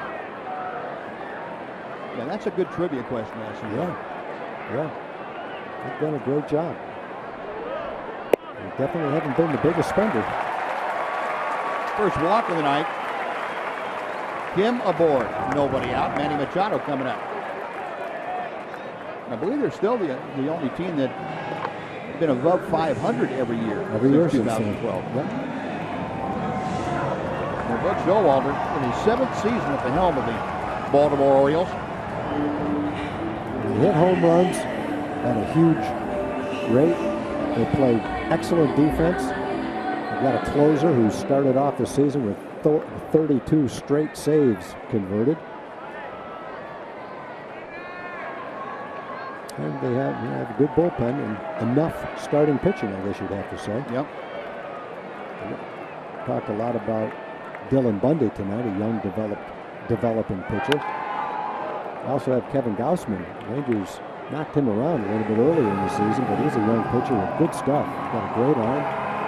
Still young.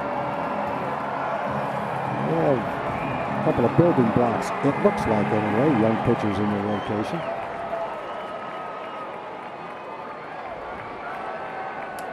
Dan Duquette, general manager, and his organization Well, Buck Showalter have done a very nice job. Have to give him credit. Yeah, we're going to see Kevin Gausman tomorrow. Chris Tillman's had a big year for him. Yeah. The starter. And you're right, the starting rotation, one of the weak points of the Orioles, they went out and got Wade Miley from Seattle to see if they couldn't shore that up a bit. 0-1 to Machado. Well, a lot of good teams can point to a key trade that really helped turn things around. The Rangers a while back would point to the Mark Teixeira trade to Atlanta that brought in, well, I won't call it the backbone, but certainly a lot of building blocks to their World Series teams.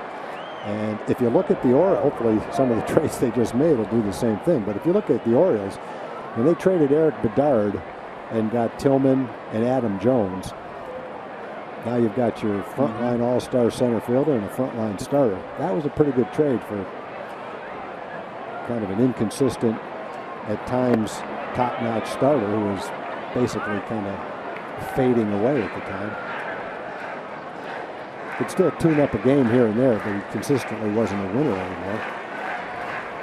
Those would be two guys that would have helped Seattle over the last 7 or 8 years. Sure would have been.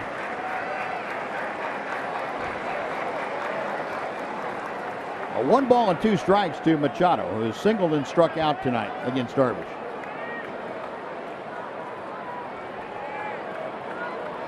Kim, a modest lead at first as Darvish checks it. And Machado pops it up. Adrian Beltre coming down the line from third takes charge. That is out number 1.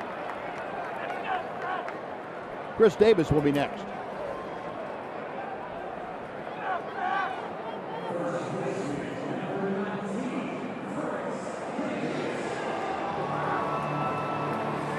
Darvish 85 pitches at this juncture. He had been quoted as saying he was ready for 100 or more in his mind, and building up slowly. Worked better than 90 pitches each of his last 3 times out. Starting to rain a little bit. Chris Davis has struck out both times that he's faced Darvish tonight. Inning by inning. You see last inning, the first time it had been over 20 or at 20 pitches in a frame tonight.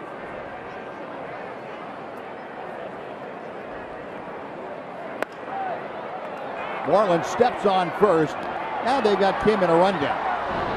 Moreland's trying to cut the angle down, and he gets the tag for the double play. So it goes 3-6-3 on the double play, and his side is retired. 1 run on the leadoff Adam Jones home run. 7th inning coming up in Baltimore. 2-0 Orioles.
summary. Well, it's been a night of home runs for Baltimore.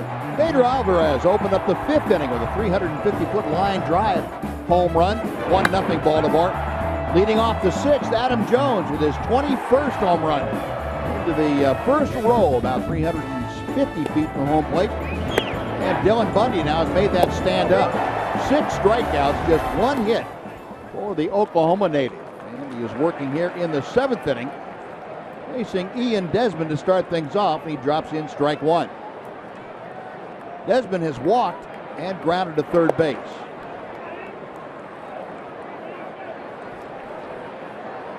Elvis Andrus, the only base hit. That was a 2-out single in the 6th for the Rangers. Desmond now down in the count, 1-2.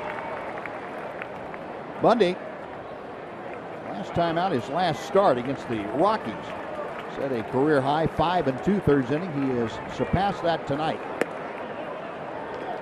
6 strikeouts this evening, 2 shy of what he was able to accomplish against the Rockies. Inning by inning, Bundy has been very, very solid tonight. Got him swinging, 7 strikeouts. The young man tuning up a dandy against Ian Desmond and the Rangers. Trying to throw it down and away, but up at the top of the strike zone worked well too. Here's Carlos Beltran. Carlos has struck out both times he's faced Bundy and pulls that first pitch right down to Chris Davis. 2 gone.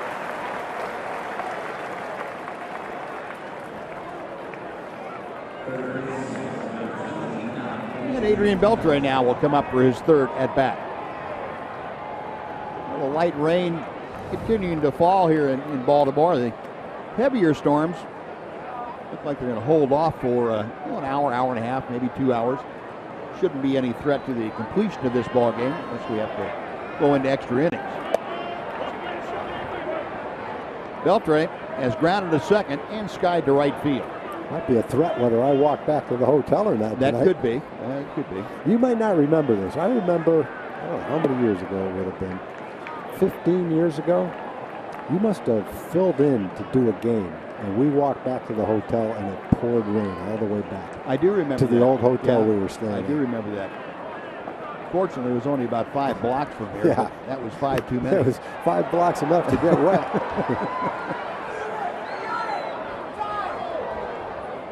Yeah, that pretty much curtailed my walking back to the hotel.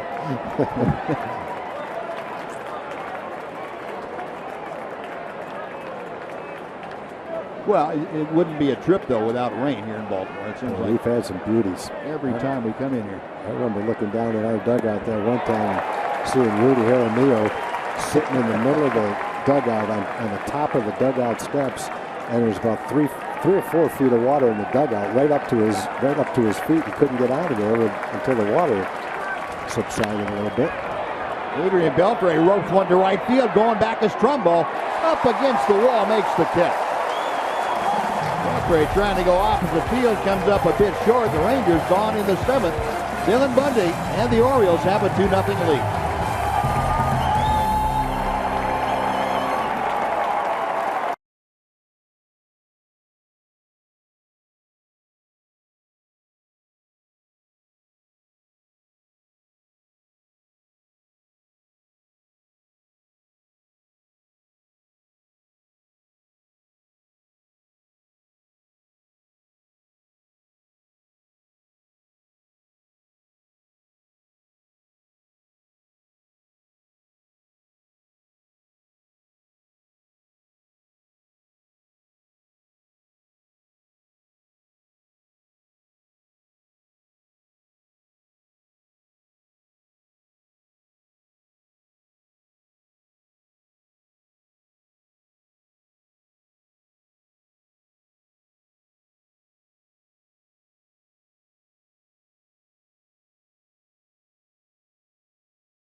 schedule. First of an 8-game road trip tonight. 2 more here in Baltimore through Thursday evening, and on to Houston, a big series down at Minute Maid Park Friday, Saturday, and Sunday. Then out to Denver for a couple, back home for 8. The Rockies, the Tigers, and the A's all visit the Globe Life Park in Arlington starting on the 10th. Get your tickets. That should be an exciting homestand. The newest Rangers on display, and hopefully the Rangers coming back off a very good road trip, trying to continue to increase their lead in the Western Division. Well, Mark Trumbo starting things off. Yu Darvish out for the 7th inning here tonight. Trumbo has struck out both times when he has faced Yu Darvish in this ball game. Darvish with 9 strikeouts. He has just 1 walk. He's allowed 2 solo home runs. That's been all the scoring. And Trumbo hits a towering fly ball to left. It's going to stay in the ballpark, though. You see that marker just to the left of Jurickson Profar, only 364 to that part of the field. And that's very conducive to home runs, which the Orioles hit better than anyone. So 1 out. Pedro Alvarez coming up. We're going to send back to Dana Larson for a Chevy game break.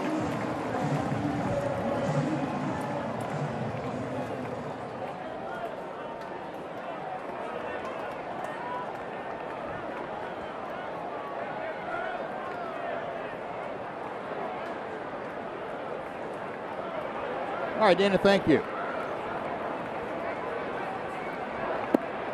Alvarez takes the pitch just a bit low from Darvish.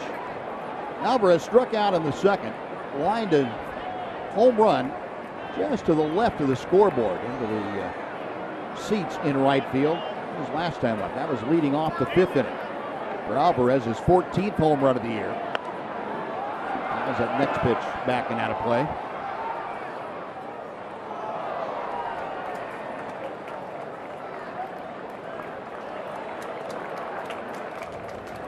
Brad Brock. Looks like we will see him in the 8th inning. And the way that Dylan Bundy's been throwing, that might be the best news the Rangers have had this evening. Yeah, Brock's an all-star, so it won't be a day at the beach, but the way Bundy's throwing, anything's better. Alvarez now finds himself down in the count, 1 ball and 2 strikes.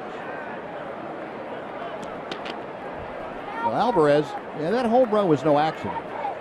Go back since 2012. He's hit 125 home runs at the big league level. Most of them in the National League, but he is. That's not a surprise to anybody that knows of Pedro Alvarez, that he hit the ball out of the ballpark.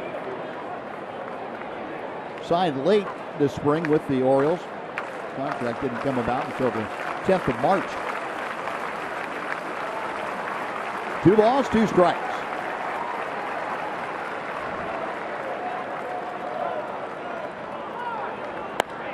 There's a drive to right. That's not a cheapie.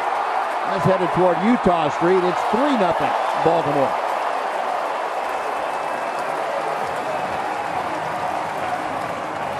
Pedro Alvarez, a 2-home run night.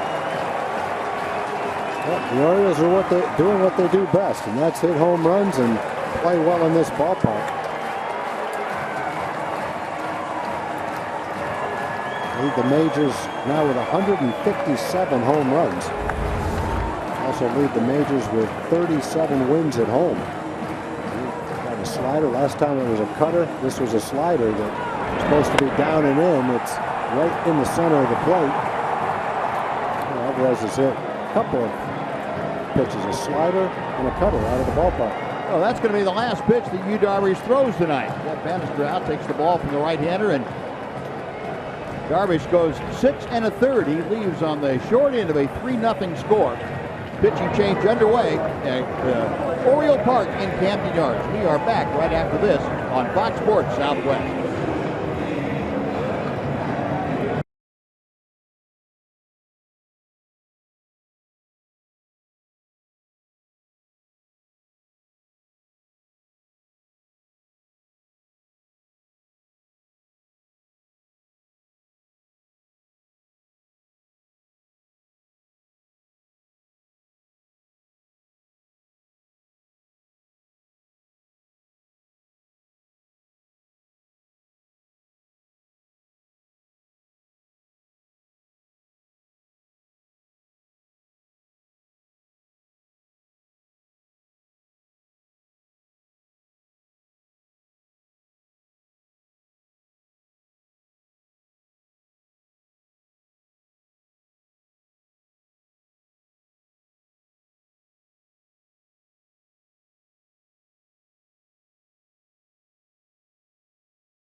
Fans who wear a Rangers jersey at the game that night will get to participate in a pregame parade and will receive a voucher for a buy one, get one ticket to select games in August. Plus, Texas Rangers retail locations are offering 15% off all Rangers jerseys from now until August 15th.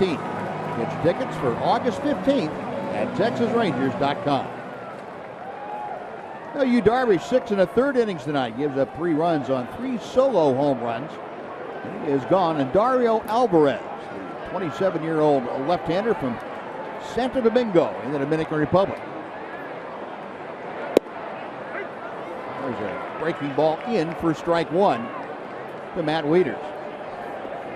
Darvish tonight, 1 walk, 9 strikeouts. Weiters drives one to right field. Back is Mazzara. That ball is gone. Matt Weiters, the 4th solo home run of the night for the Orioles. It's 4-0.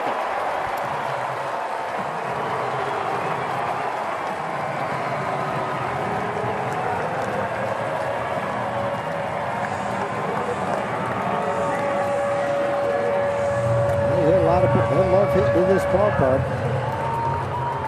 But it's the same park for the visitors. They just seem to utilize the dimensions better than everybody else. They've got some guys that can do it too. Weiters with his 10th home run of the year. Now here's Jonathan Scope.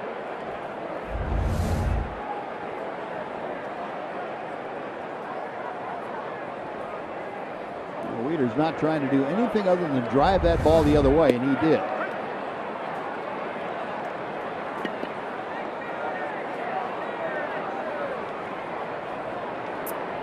Scope 0 for 2 tonight. A pop out and a strikeout. And Alvarez able to nail the outside corner a couple of pitches in a row. It's 1-2.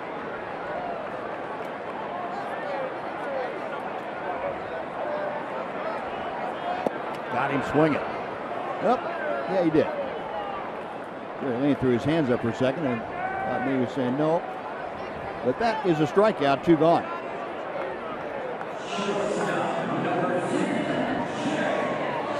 Dario Alvarez, part of that 3-player trade with the Atlanta Braves that brought last Sunday's starter, Lucas Harrell, from Atlanta.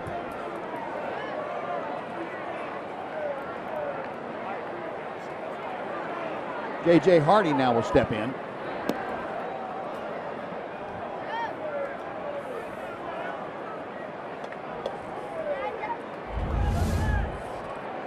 Jonathan Lucroy, problem of facing new pitchers, even though you might have seen them pitch before, probably haven't tried to catch them too often.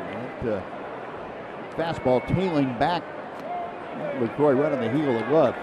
Might have been a cross-up too, the way he reacted to it.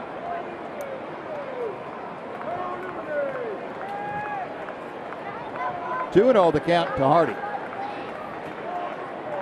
A couple of ground balls off Hardy's bat tonight.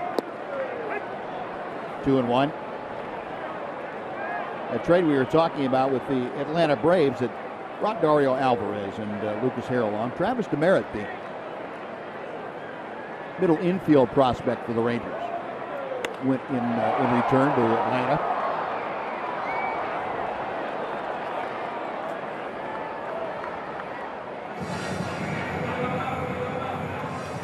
Dylan Bundy, by all appearances, probably is finished for tonight. Now Brad Brock ready in the bullpen for the Orioles. Bundy has already set a new career high with 7 complete innings of work this evening.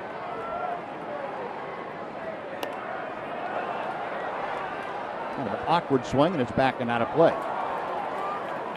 Still 2-2.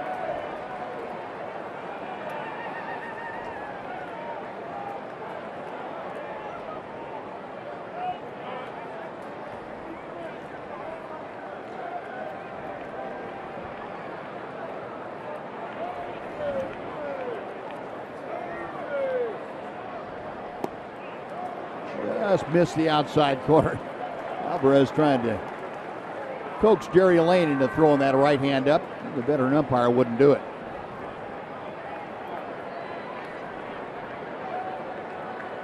Three and two.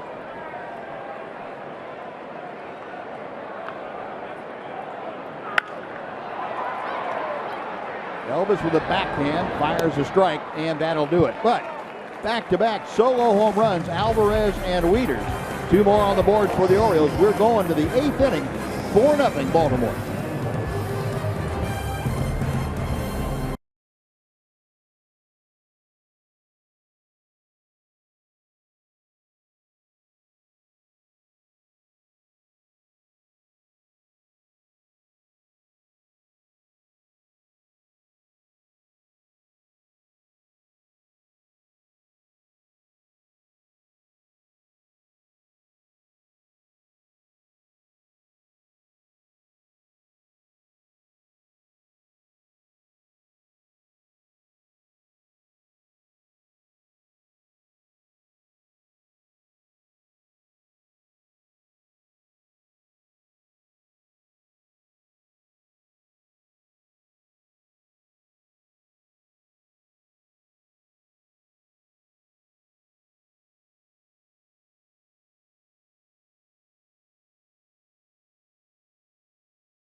Has gone to the bullpen, and Brad Brock, and we welcome you back to Oriole Park at Camden Yards. It is 4-0 in favor of the Orioles right now, all on solo home runs. They'll do it again here tomorrow night, and it will be Cole Hamels on the mound as he puts that sterling 8-1 road record. Look at the ERA, 171 in 11 road starts. He'll put that record on the line against the likes of Adam Jones and the rest of the Baltimore Orioles. It's all tomorrow, and AT&T high-speed internet reminds you Rangers Live gets things started at 5:30 tomorrow, guys, for Game 2 of this series. All right, John, thank you. Now we head to the 8th inning. Brad Brock, throwing right-hander, a 30-year-old, is out of Nashville, Tennessee, and he is on now to take over. Rougned Odor takes low and outside for ball one. Brock coming off a year last year that saw him end up second in the league in relief innings work, 80 innings. And Odor offs a fly ball shallow center. Hardy going out, making the call on the catch for out number one.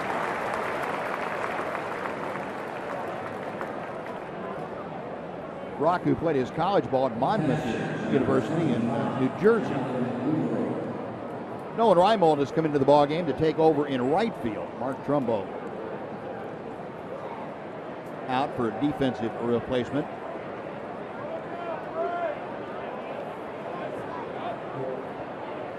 Jonathan Lucroy, 0 for 2 tonight. Grounded to second and struck out against Dylan Bundy. Bundy with 7 strikeouts and 7 innings of work this evening. 7 shutout innings for the young right-hander. He allowed just 1 hit and 1 walk.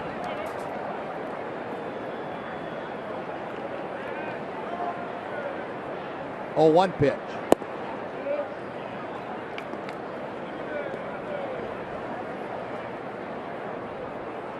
Lucroy, as we mentioned, a .299 average coming over from Milwaukee. 13 home runs, 50 RBI.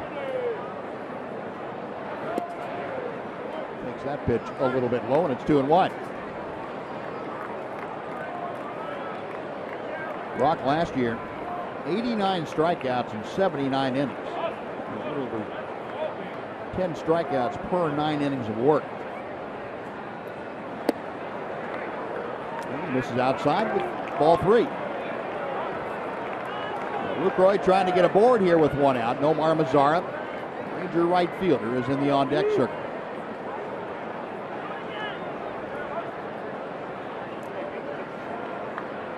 Ball 4. Not missing badly to LaCroix, who draws the one-out walk. Here's aboard Mazara coming up. And a quick reminder that MLB.TV Premium, the #1 live streaming sports service, delivers everything you've come to expect and a lot more. You can watch every out-of-market game live in HD on over 400 supported devices. It includes a free subscription to @Bat Premium, the #1 app for live baseball. Blackout and other restrictions apply. Just visit MLB.TV for details. Here's Mazara, who is grounded to second, grounded to third. For 2 tonight, currently hitting at .279. 0-1.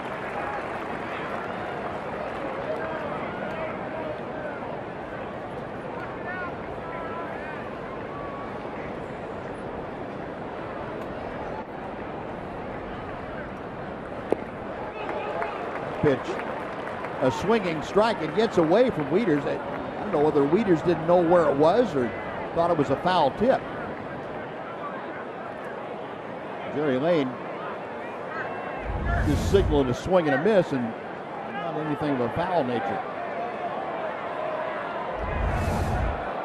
I think they were wondering whether it hit his foot, whether it hit Mazara's foot. Looked like it did. Yeah, sure does, doesn't it?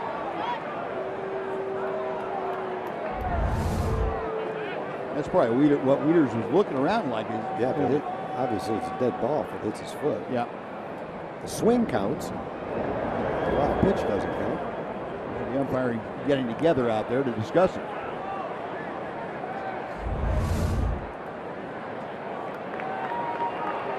It looked like the ball got redirected, but you know, it's also got a lot of spin on it. So when it hits the ground, it's going to come back the other way just because of the spin too. And there's little grooves in the dirt from the cleats that the hitters have, so could have hit anything and come back like that. Very difficult to tell. That'd be interesting. Now, I don't know if that's a challengeable play once it was swung at. I know that being hit by a pitch Yeah, is you would challengeable. think that would be too. You would think so, but it's going to be. Jerry Lane's going to say, wait a minute now, you better think this over. Hunter Wendelstedt, coming down the line from third, going to confer with him. Say, hey, can we take a look at that? Is that a reviewable play? Whether or not a ball hits a batter, whether it's hit by pitch or not, is reviewable. Once the swing is made, I don't know. Yeah, I don't know what the difference would be.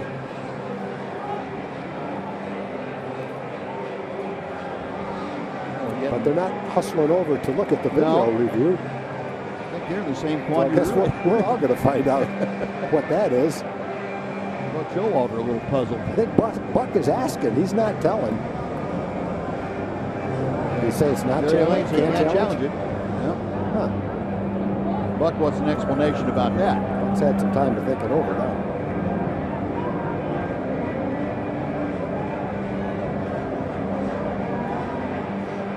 Jerry Lane, you can read his lips, said hit by pitch, which it wasn't. And I think he's telling Buck the same thing we just talked about, Tom, is that if it's a hit by pitch, you can challenge it. Yeah. Whether there was contact or not. Once the swing is made, that rules out a hit by pitch. It's not a hit by pitch.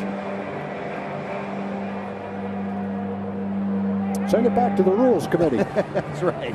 We need a clarification. Well, here's what they would have looked at. You make the determination home. Ball bounces and it looked. Yeah, to veer that far off, it must have hit something. Yeah, had to have hit his foot. It would come back a little bit because of the spin, but not that much. It never gets to Weiters, so it couldn't have glanced off any of his equipment. And Buck going to continue the conversation.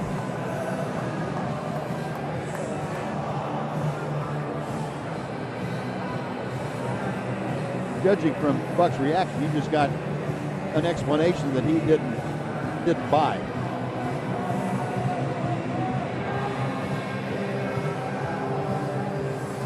Must have said to him, if you swing, it's not reviewable. Like, well, no, here they come. Now they're going to review it. But I saw Buck walking off satisfied. But he's walking off satisfied because they're going to review it. So they'll let replay command center back in New York decide it for him. And I think what they would ask is, the folks back in the replay command center, is that a reviewable play? Yeah. And if they get the answer back no, then they will go without it. Now Ford bringing you this Orioles challenge, calling the field wild pitch. What Buck Showalter is saying is that he felt it was a challengeable play, whether the ball hit Nomar Mazara after he swung at it and created that wild pitch. As soon as, if indeed did hit Nomar, as soon as he swung at it, it becomes a dead ball, as Tom told you. But, the review rules that we have had say that being hit by a pitch is a reviewable play, whether or not you were hit by a pitch. But I think what Jerry Lane explained to him right away was, as soon as the... Well, there's one guy for sure that knows, and that's Nomar. Well, they're going to rule that a dead ball once it hit Nomar's foot. Now Jeff Manister is going to get a summation of the argument from Hunter Windelstedt, the third base umpire. And now Jerry Lane's going to join it.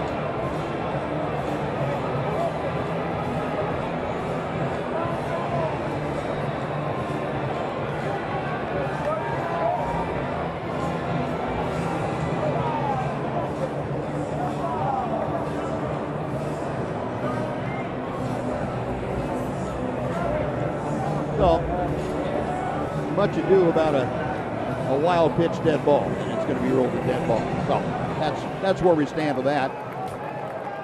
The count is 0-2. Jonathan Lucroy back to first base. We will resume play after that short interlude. Whether argumentation, whether it was reviewable or not, it looks like it was the right call. Yeah, right? yeah. Evidently it was reviewable. Now the 0-2. Base hit to right field. Get the base hit, Scott. Well, Lucroy going to pull in at second. He thought about making the turn and heading to third, but with the club down by 4 runs, he thought better of it. 1-run game, tie game, ahead by a run, whatever. He would have gone to third, but under the circumstances, it's worth no risk going to third.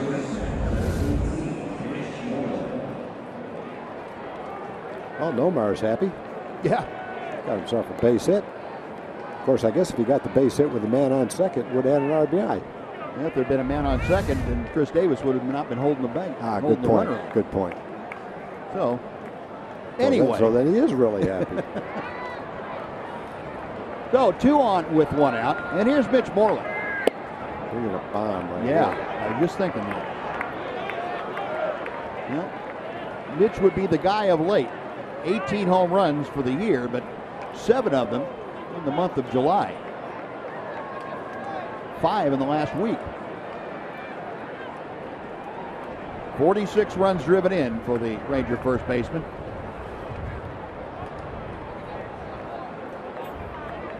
There's been some pretty good comebacks today. Minnesota was ahead 8-0. Now it's 8-6. Philadelphia was beating the Giants 6-0. Now they're behind. Check swing, it's in for a strike.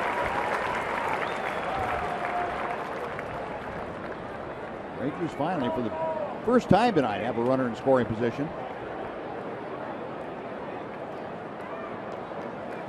They have found this very comfortable hitting this year. They're second in the American League, the .284 team average.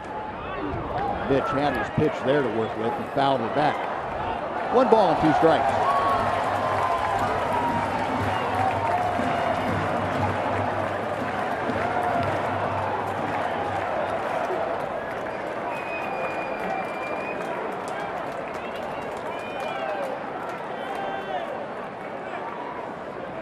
Weiters flashed the signs out. Now Brock ready. Another foul back Moreland.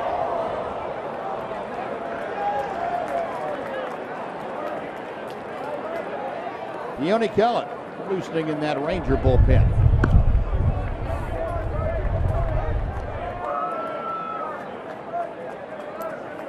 Moreland 0 for 2 in his previous matchups with Brad Brock, but he does have a couple of walks mixed in there. 2 balls, 2 strikes. Lucroy out at second. Nomar Mazar at first. A walk and a single will put them aboard. 1 out here in the Ranger 8th inning.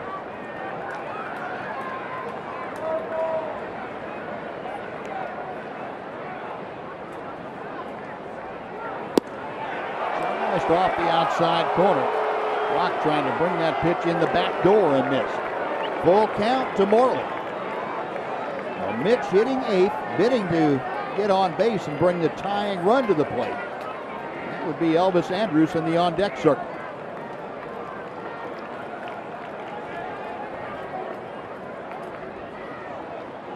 Payoff pitch coming. Ripped off the glove of Davis. Scope recovers. He has nowhere to go with it. And the bases are indeed full as Moreland gets an infield single. Mitch again continues to hit the ball hard. 2 ropes in this game. One of them is to dead center and was caught. Well, now you've got the tying run at the plate.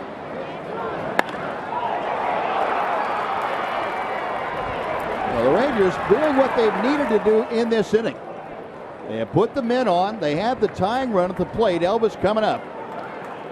Chris Davis almost had that thing tear his arm off. Then came up a little bit. Elvis 1 for 2 tonight. Strike 1. Andrus, one of the best in the league hitting with runners in scoring position. He's 5 for his last, or he's a 500 hitter, I should say, in these situations lately.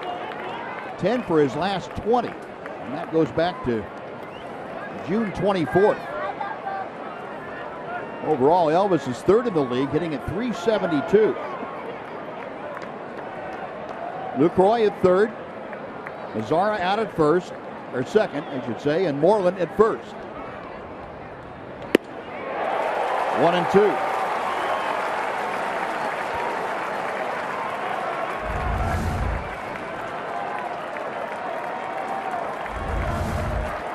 Like a high cutter that Brock featured.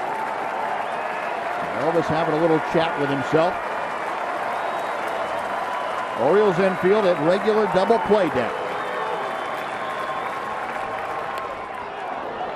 Scoring a pretty good pitch by Brock there.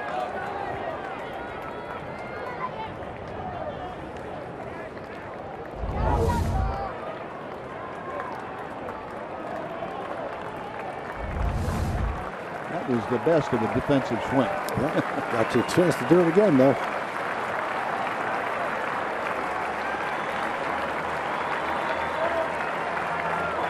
Brock peering in for the signs. He's ready again. A 1-2 to Elvis.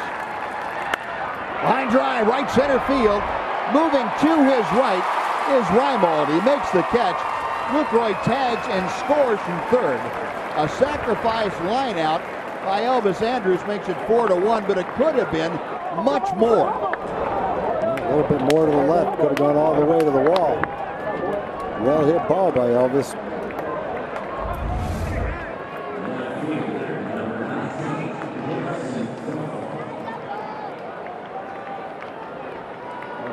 Ripping this ball toward right center field. Part of the deal about having short foul lines, short distances down the foul lines, is the outfielders play a little more toward the alleys. They don't worry because the corners are not that deep. That came into play right there as Elvis, his line drive hauled in. Now back to the top of the order, Jurickson Profar, and he takes low for ball 1. Profar tonight has struck out twice and flied to right field.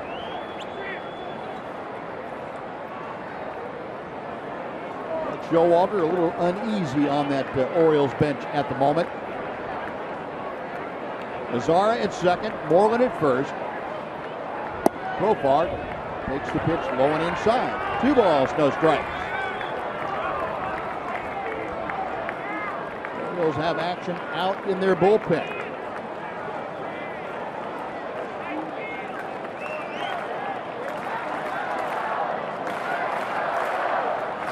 Rock to the plate. Inside, 3 balls, no strikes. Well, Profar trying to get aboard to join Mazzara and Moreland. Ian Desmond, Ranger number 2 hitter, is in that on-deck circle. He is getting primed.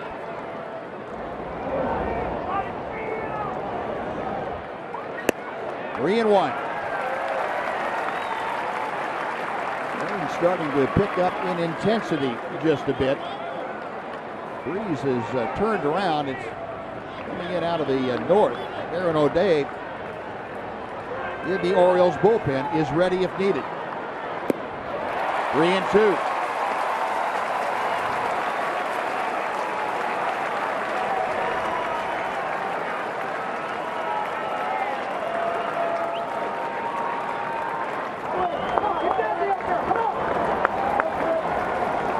Ranger bullpen, the Ranger bench pulling for Jurickson Profar.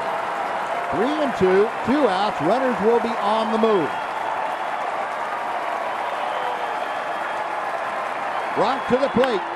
Fouled out of play. Will reset and try it again.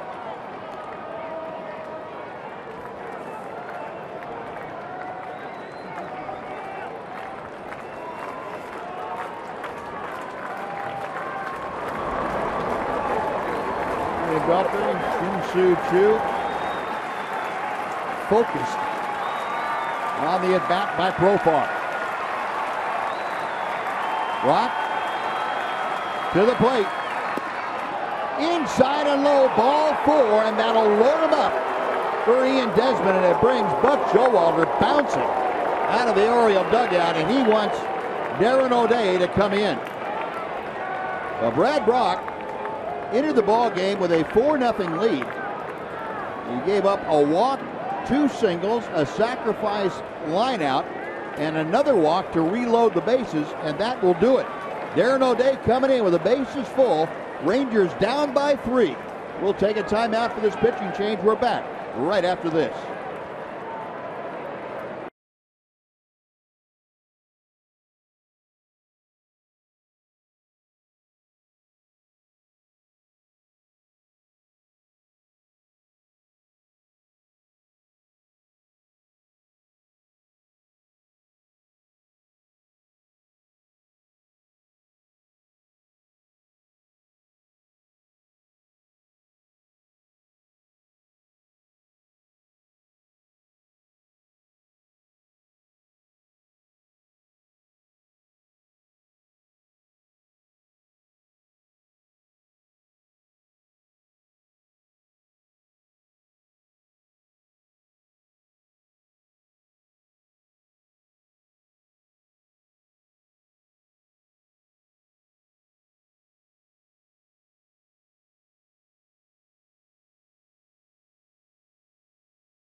Eighth inning, have Nomar Mazzara at third base. And Mitch Moreland was at second, but Delino DeShields has come on as a pinch runner. But DeShields at second, and over at first, Jurickson Profar, with Ian Desmond at the plate, and the new pitcher for the Orioles, the veteran right-hander, the submariner, Darren O'Day. O'Day in his 26th appearance, worked last Sunday against Toronto. 3-1 record, that 2.70 ERA.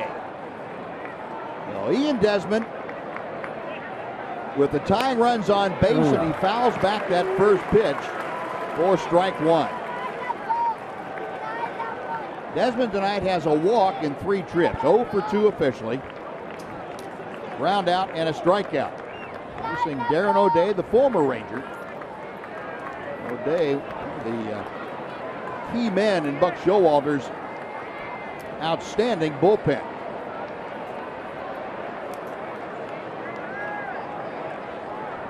From down under, deals just off the outside corner. 1 ball and 1 strike. Desmond 0 for 4 in previous matchups against O'Day.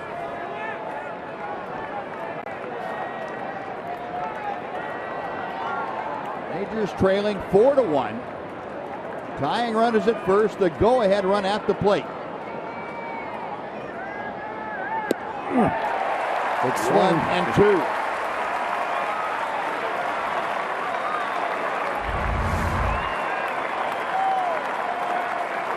That one stayed in too. Yeah. That one never got out there where O'Day wanted it.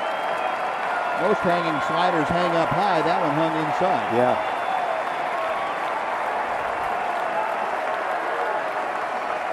Desmond waiting patiently. O'Day with the high set. Outside and low, 2 balls and 2 strikes. It's tough to lay off that pitch. It wasn't a strike. It was a good one to lay off of, but it's hard when you've got 2 strikes, pitch that close. Good eye right there by Ian. Ian Desmond has gone 1 for his last 14 times to the plate in runners in scoring position. He's got some big ones out there right now. 2 and 2 the count. Outside, 3 and 2. Desmond eyeballing within millimeters. And he has run the count full, so the runners will have the advantage of being off and moving with the next pitch. If Desmond extends its 8th inning, Carlos Beltran will follow.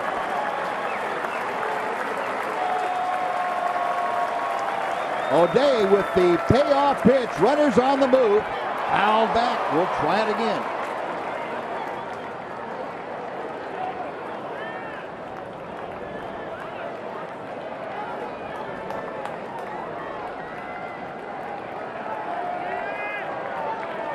Ian Desmond, a 3-0-2 hitter, facing the veteran Darren O'Day. Mazzara, DeShields, and Profar, 3rd, 2nd, and 1st. Everyone set. Another 3-2. Got him swinging.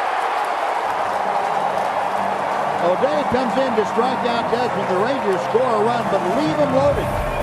On to the bottom of the 8th. Baltimore 4, Texas 1. Fox Sports Southwest.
in the lead. It is 4-1 now as the Rangers had a golden opportunity. They scored a run, but left the bases full. Jurickson Profar now with the changes has moved in from left field.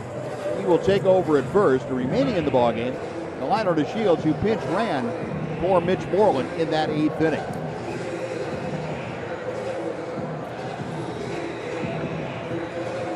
Dario Alvarez back to the mound will now face the top of the Baltimore order here in the 8th inning. Adam Jones. The Jones, Kim, and Machado first three. A breaking ball to Jones down at his shoe tops. Adam Jones 2 for 3 this evening. Had a first inning single. In the 6th inning, he led off with his 21st home run of the year. One row back into the seats in left field. That was off of Darvish. A good breaking ball. That's Alvarez stock and trade, that hard, sharp slider. Has enough fastball to make that stand up. Yeah. 93, 94. Weiters hit the fastball away. He hit a line drive to right field, just carried out of the ballpark. That slider's definitely a weapon. And Jones now down to the count to Alvarez. 1 ball and 2 strikes. The Orioles 4 runs on 7 hits. Rangers 1 run on 3 hits. Neither ball club has committed a miscue tonight. All 4 runs for Baltimore, scoring via the home run. Alvarez to the plate. Got him swinging. Good breaking ball as Alvarez strikes out Adam Jones. Second strikeout for Alvarez. Our AT&T high-speed internet replay. Pedro Alvarez, his first home run off Darvish. A low line drive. Next one, he got a breaking ball that stayed up, and he drove it up. Out and gone. High-speed shots from Pedro Alvarez tonight. Hyun-Soo Kim is 1 for 2. Facing the left-hander, Kim, last time up, walked. Had a single back in the 4th. In the 1st, grounded into a double play.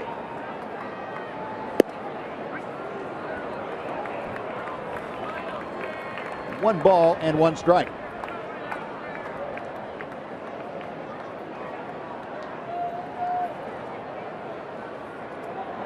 Hitting. Fastball got away from him.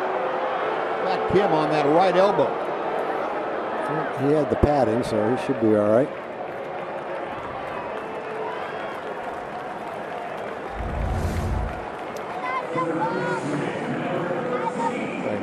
Might hit him above the pad, though.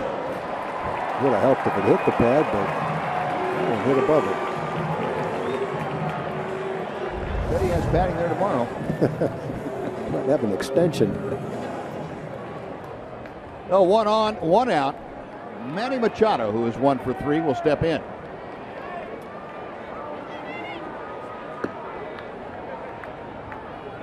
Machado had a single back in the 1st. Since then, has struck out and popped out. He shoots that first pitch into left, the base hit. Kim stopping at second. 2 on, 1 out for Chris Davis.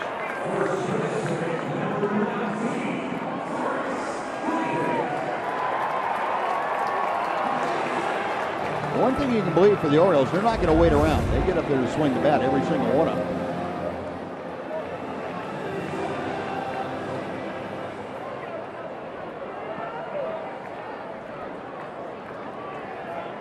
So for the Orioles now, 8 base hits.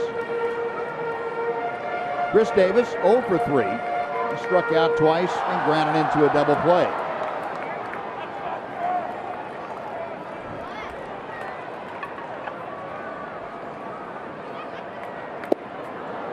Nothing and 1. Saw Doug Brocail making that call down to the Ranger bullpen. Get some action going here in this 8th inning.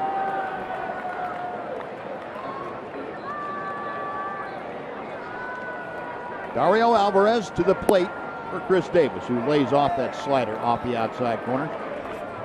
Keone Keller now loosening in the Ranger bullpen. Up before, it won't take him very long to get ready if he's needed. 2-1.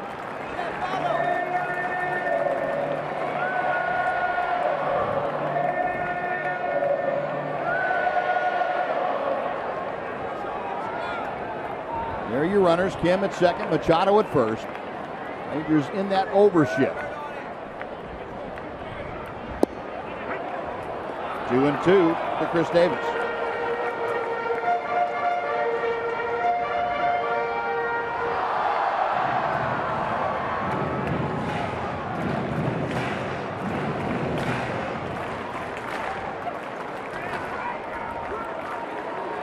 Now Alvarez ready one more time.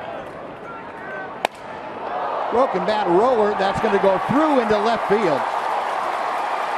One run coming around to score as Kim crosses home plate on to third. Manny Machado, a broken bat roller through the shortstop hole by Chris Davis, drives home a run. It makes it a 5-1 Baltimore lead. That's the ultimate hit into the shift. A slider right off the end of the bat and just dribbled it. Pitch is 8 inches outside, broke the bat in half. All that's left is about 6 inches of the handle, and it stops rolling practically before it gets to the line, a lot left field, but it's still an RBI. Hit batter comes around to score. And Doug Brocail going to make a quick trip out to talk with Dario Alvarez and Jonathan LaCroix. Noah Reimold going to be at bat for his first time. He came in defensively for Mark Trumbo. So he's going to get the at bat in this inning against the left-hander. Reimold, a .242 hitter with 5 home runs and 13 driven in.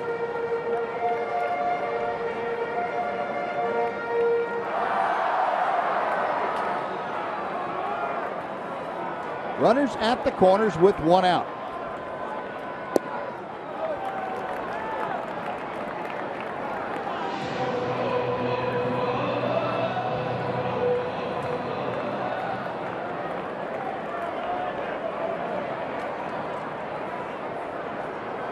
Alvarez back to Reimold. 1-1 after the foul ball.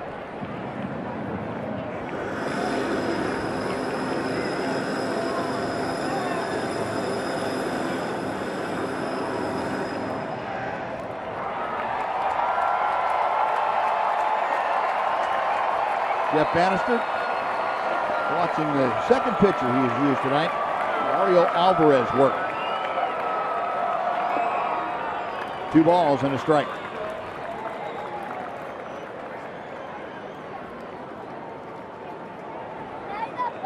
Nolan Reimold earlier this year against the Rangers got the 300th hit of his career. That was back on April 15th.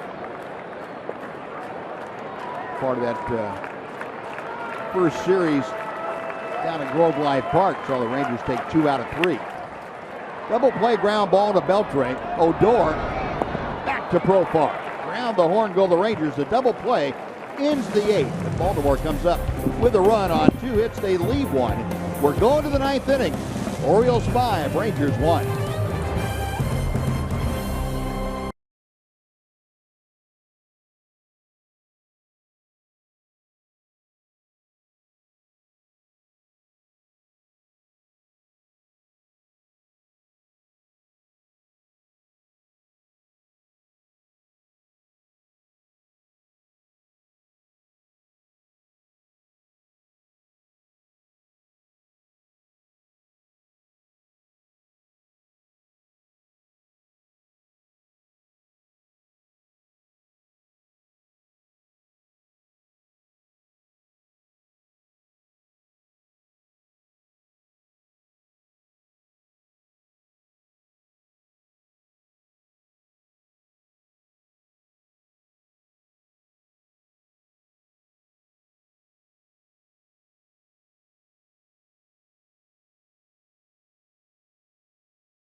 All right, Dana, thank you. The Rangers trying to mount a comeback against Darren O'Day. Carlos Beltran will start things off. It'll be Beltran, Beltre, and Odor. O'Day pumps in strike one. Carlos in his Ranger debut tonight has struck out a couple of times, grounded to first.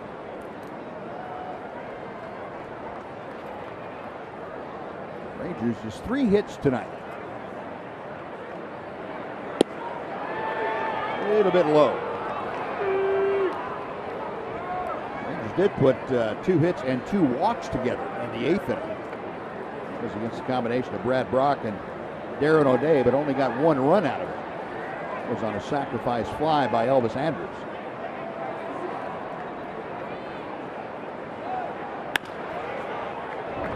Scope, the second baseman. 1 gone.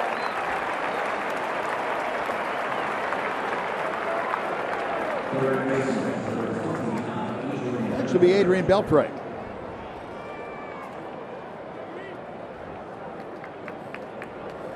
Adrian tonight 0 for 3, 2 fly balls to right and a ground ball to second.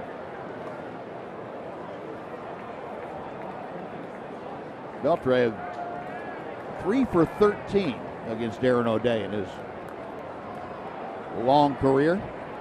231 average. That frisbee of a breaking ball for a strike. Well, we got a chance to watch Darren a lot with the Rangers. Got a pretty good idea what he's doing out there.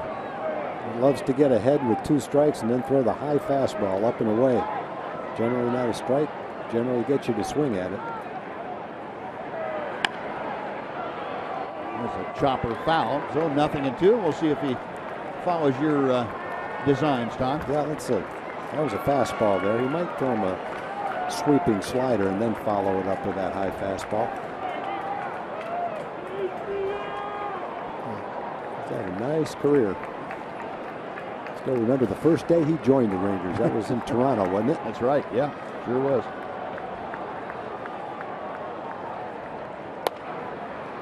Won't get to the high riser. No. Beltre.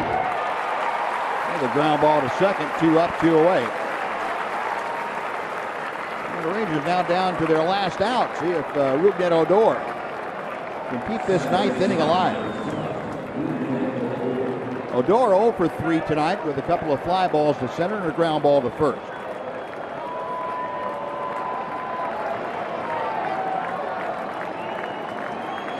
Rougned 0 for 3 against O'Day.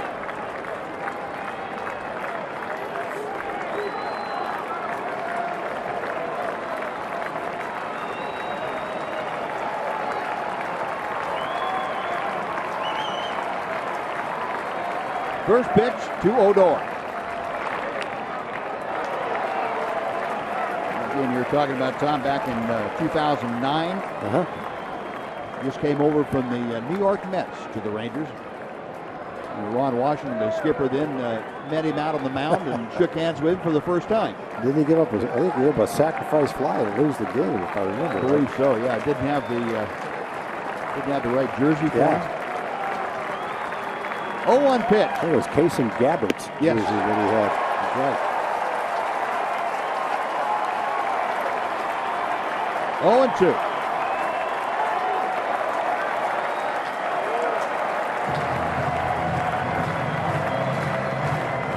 The Rangers need some kind of miraculous comeback here, down to their last strike to prevent the 4-game winning streak from coming to an end.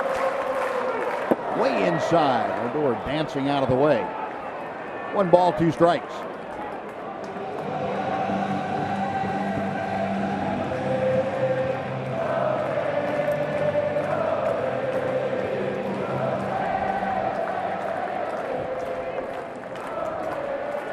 Darren O'Day walked on at Florida. Traditional type pitcher. Didn't make the team and went to the submarine delivery. Call, strike 3. Jerry Lane going with the left hand. Couldn't get the right hand out of his pocket. And Darren O'Day closes out the Rangers, retiring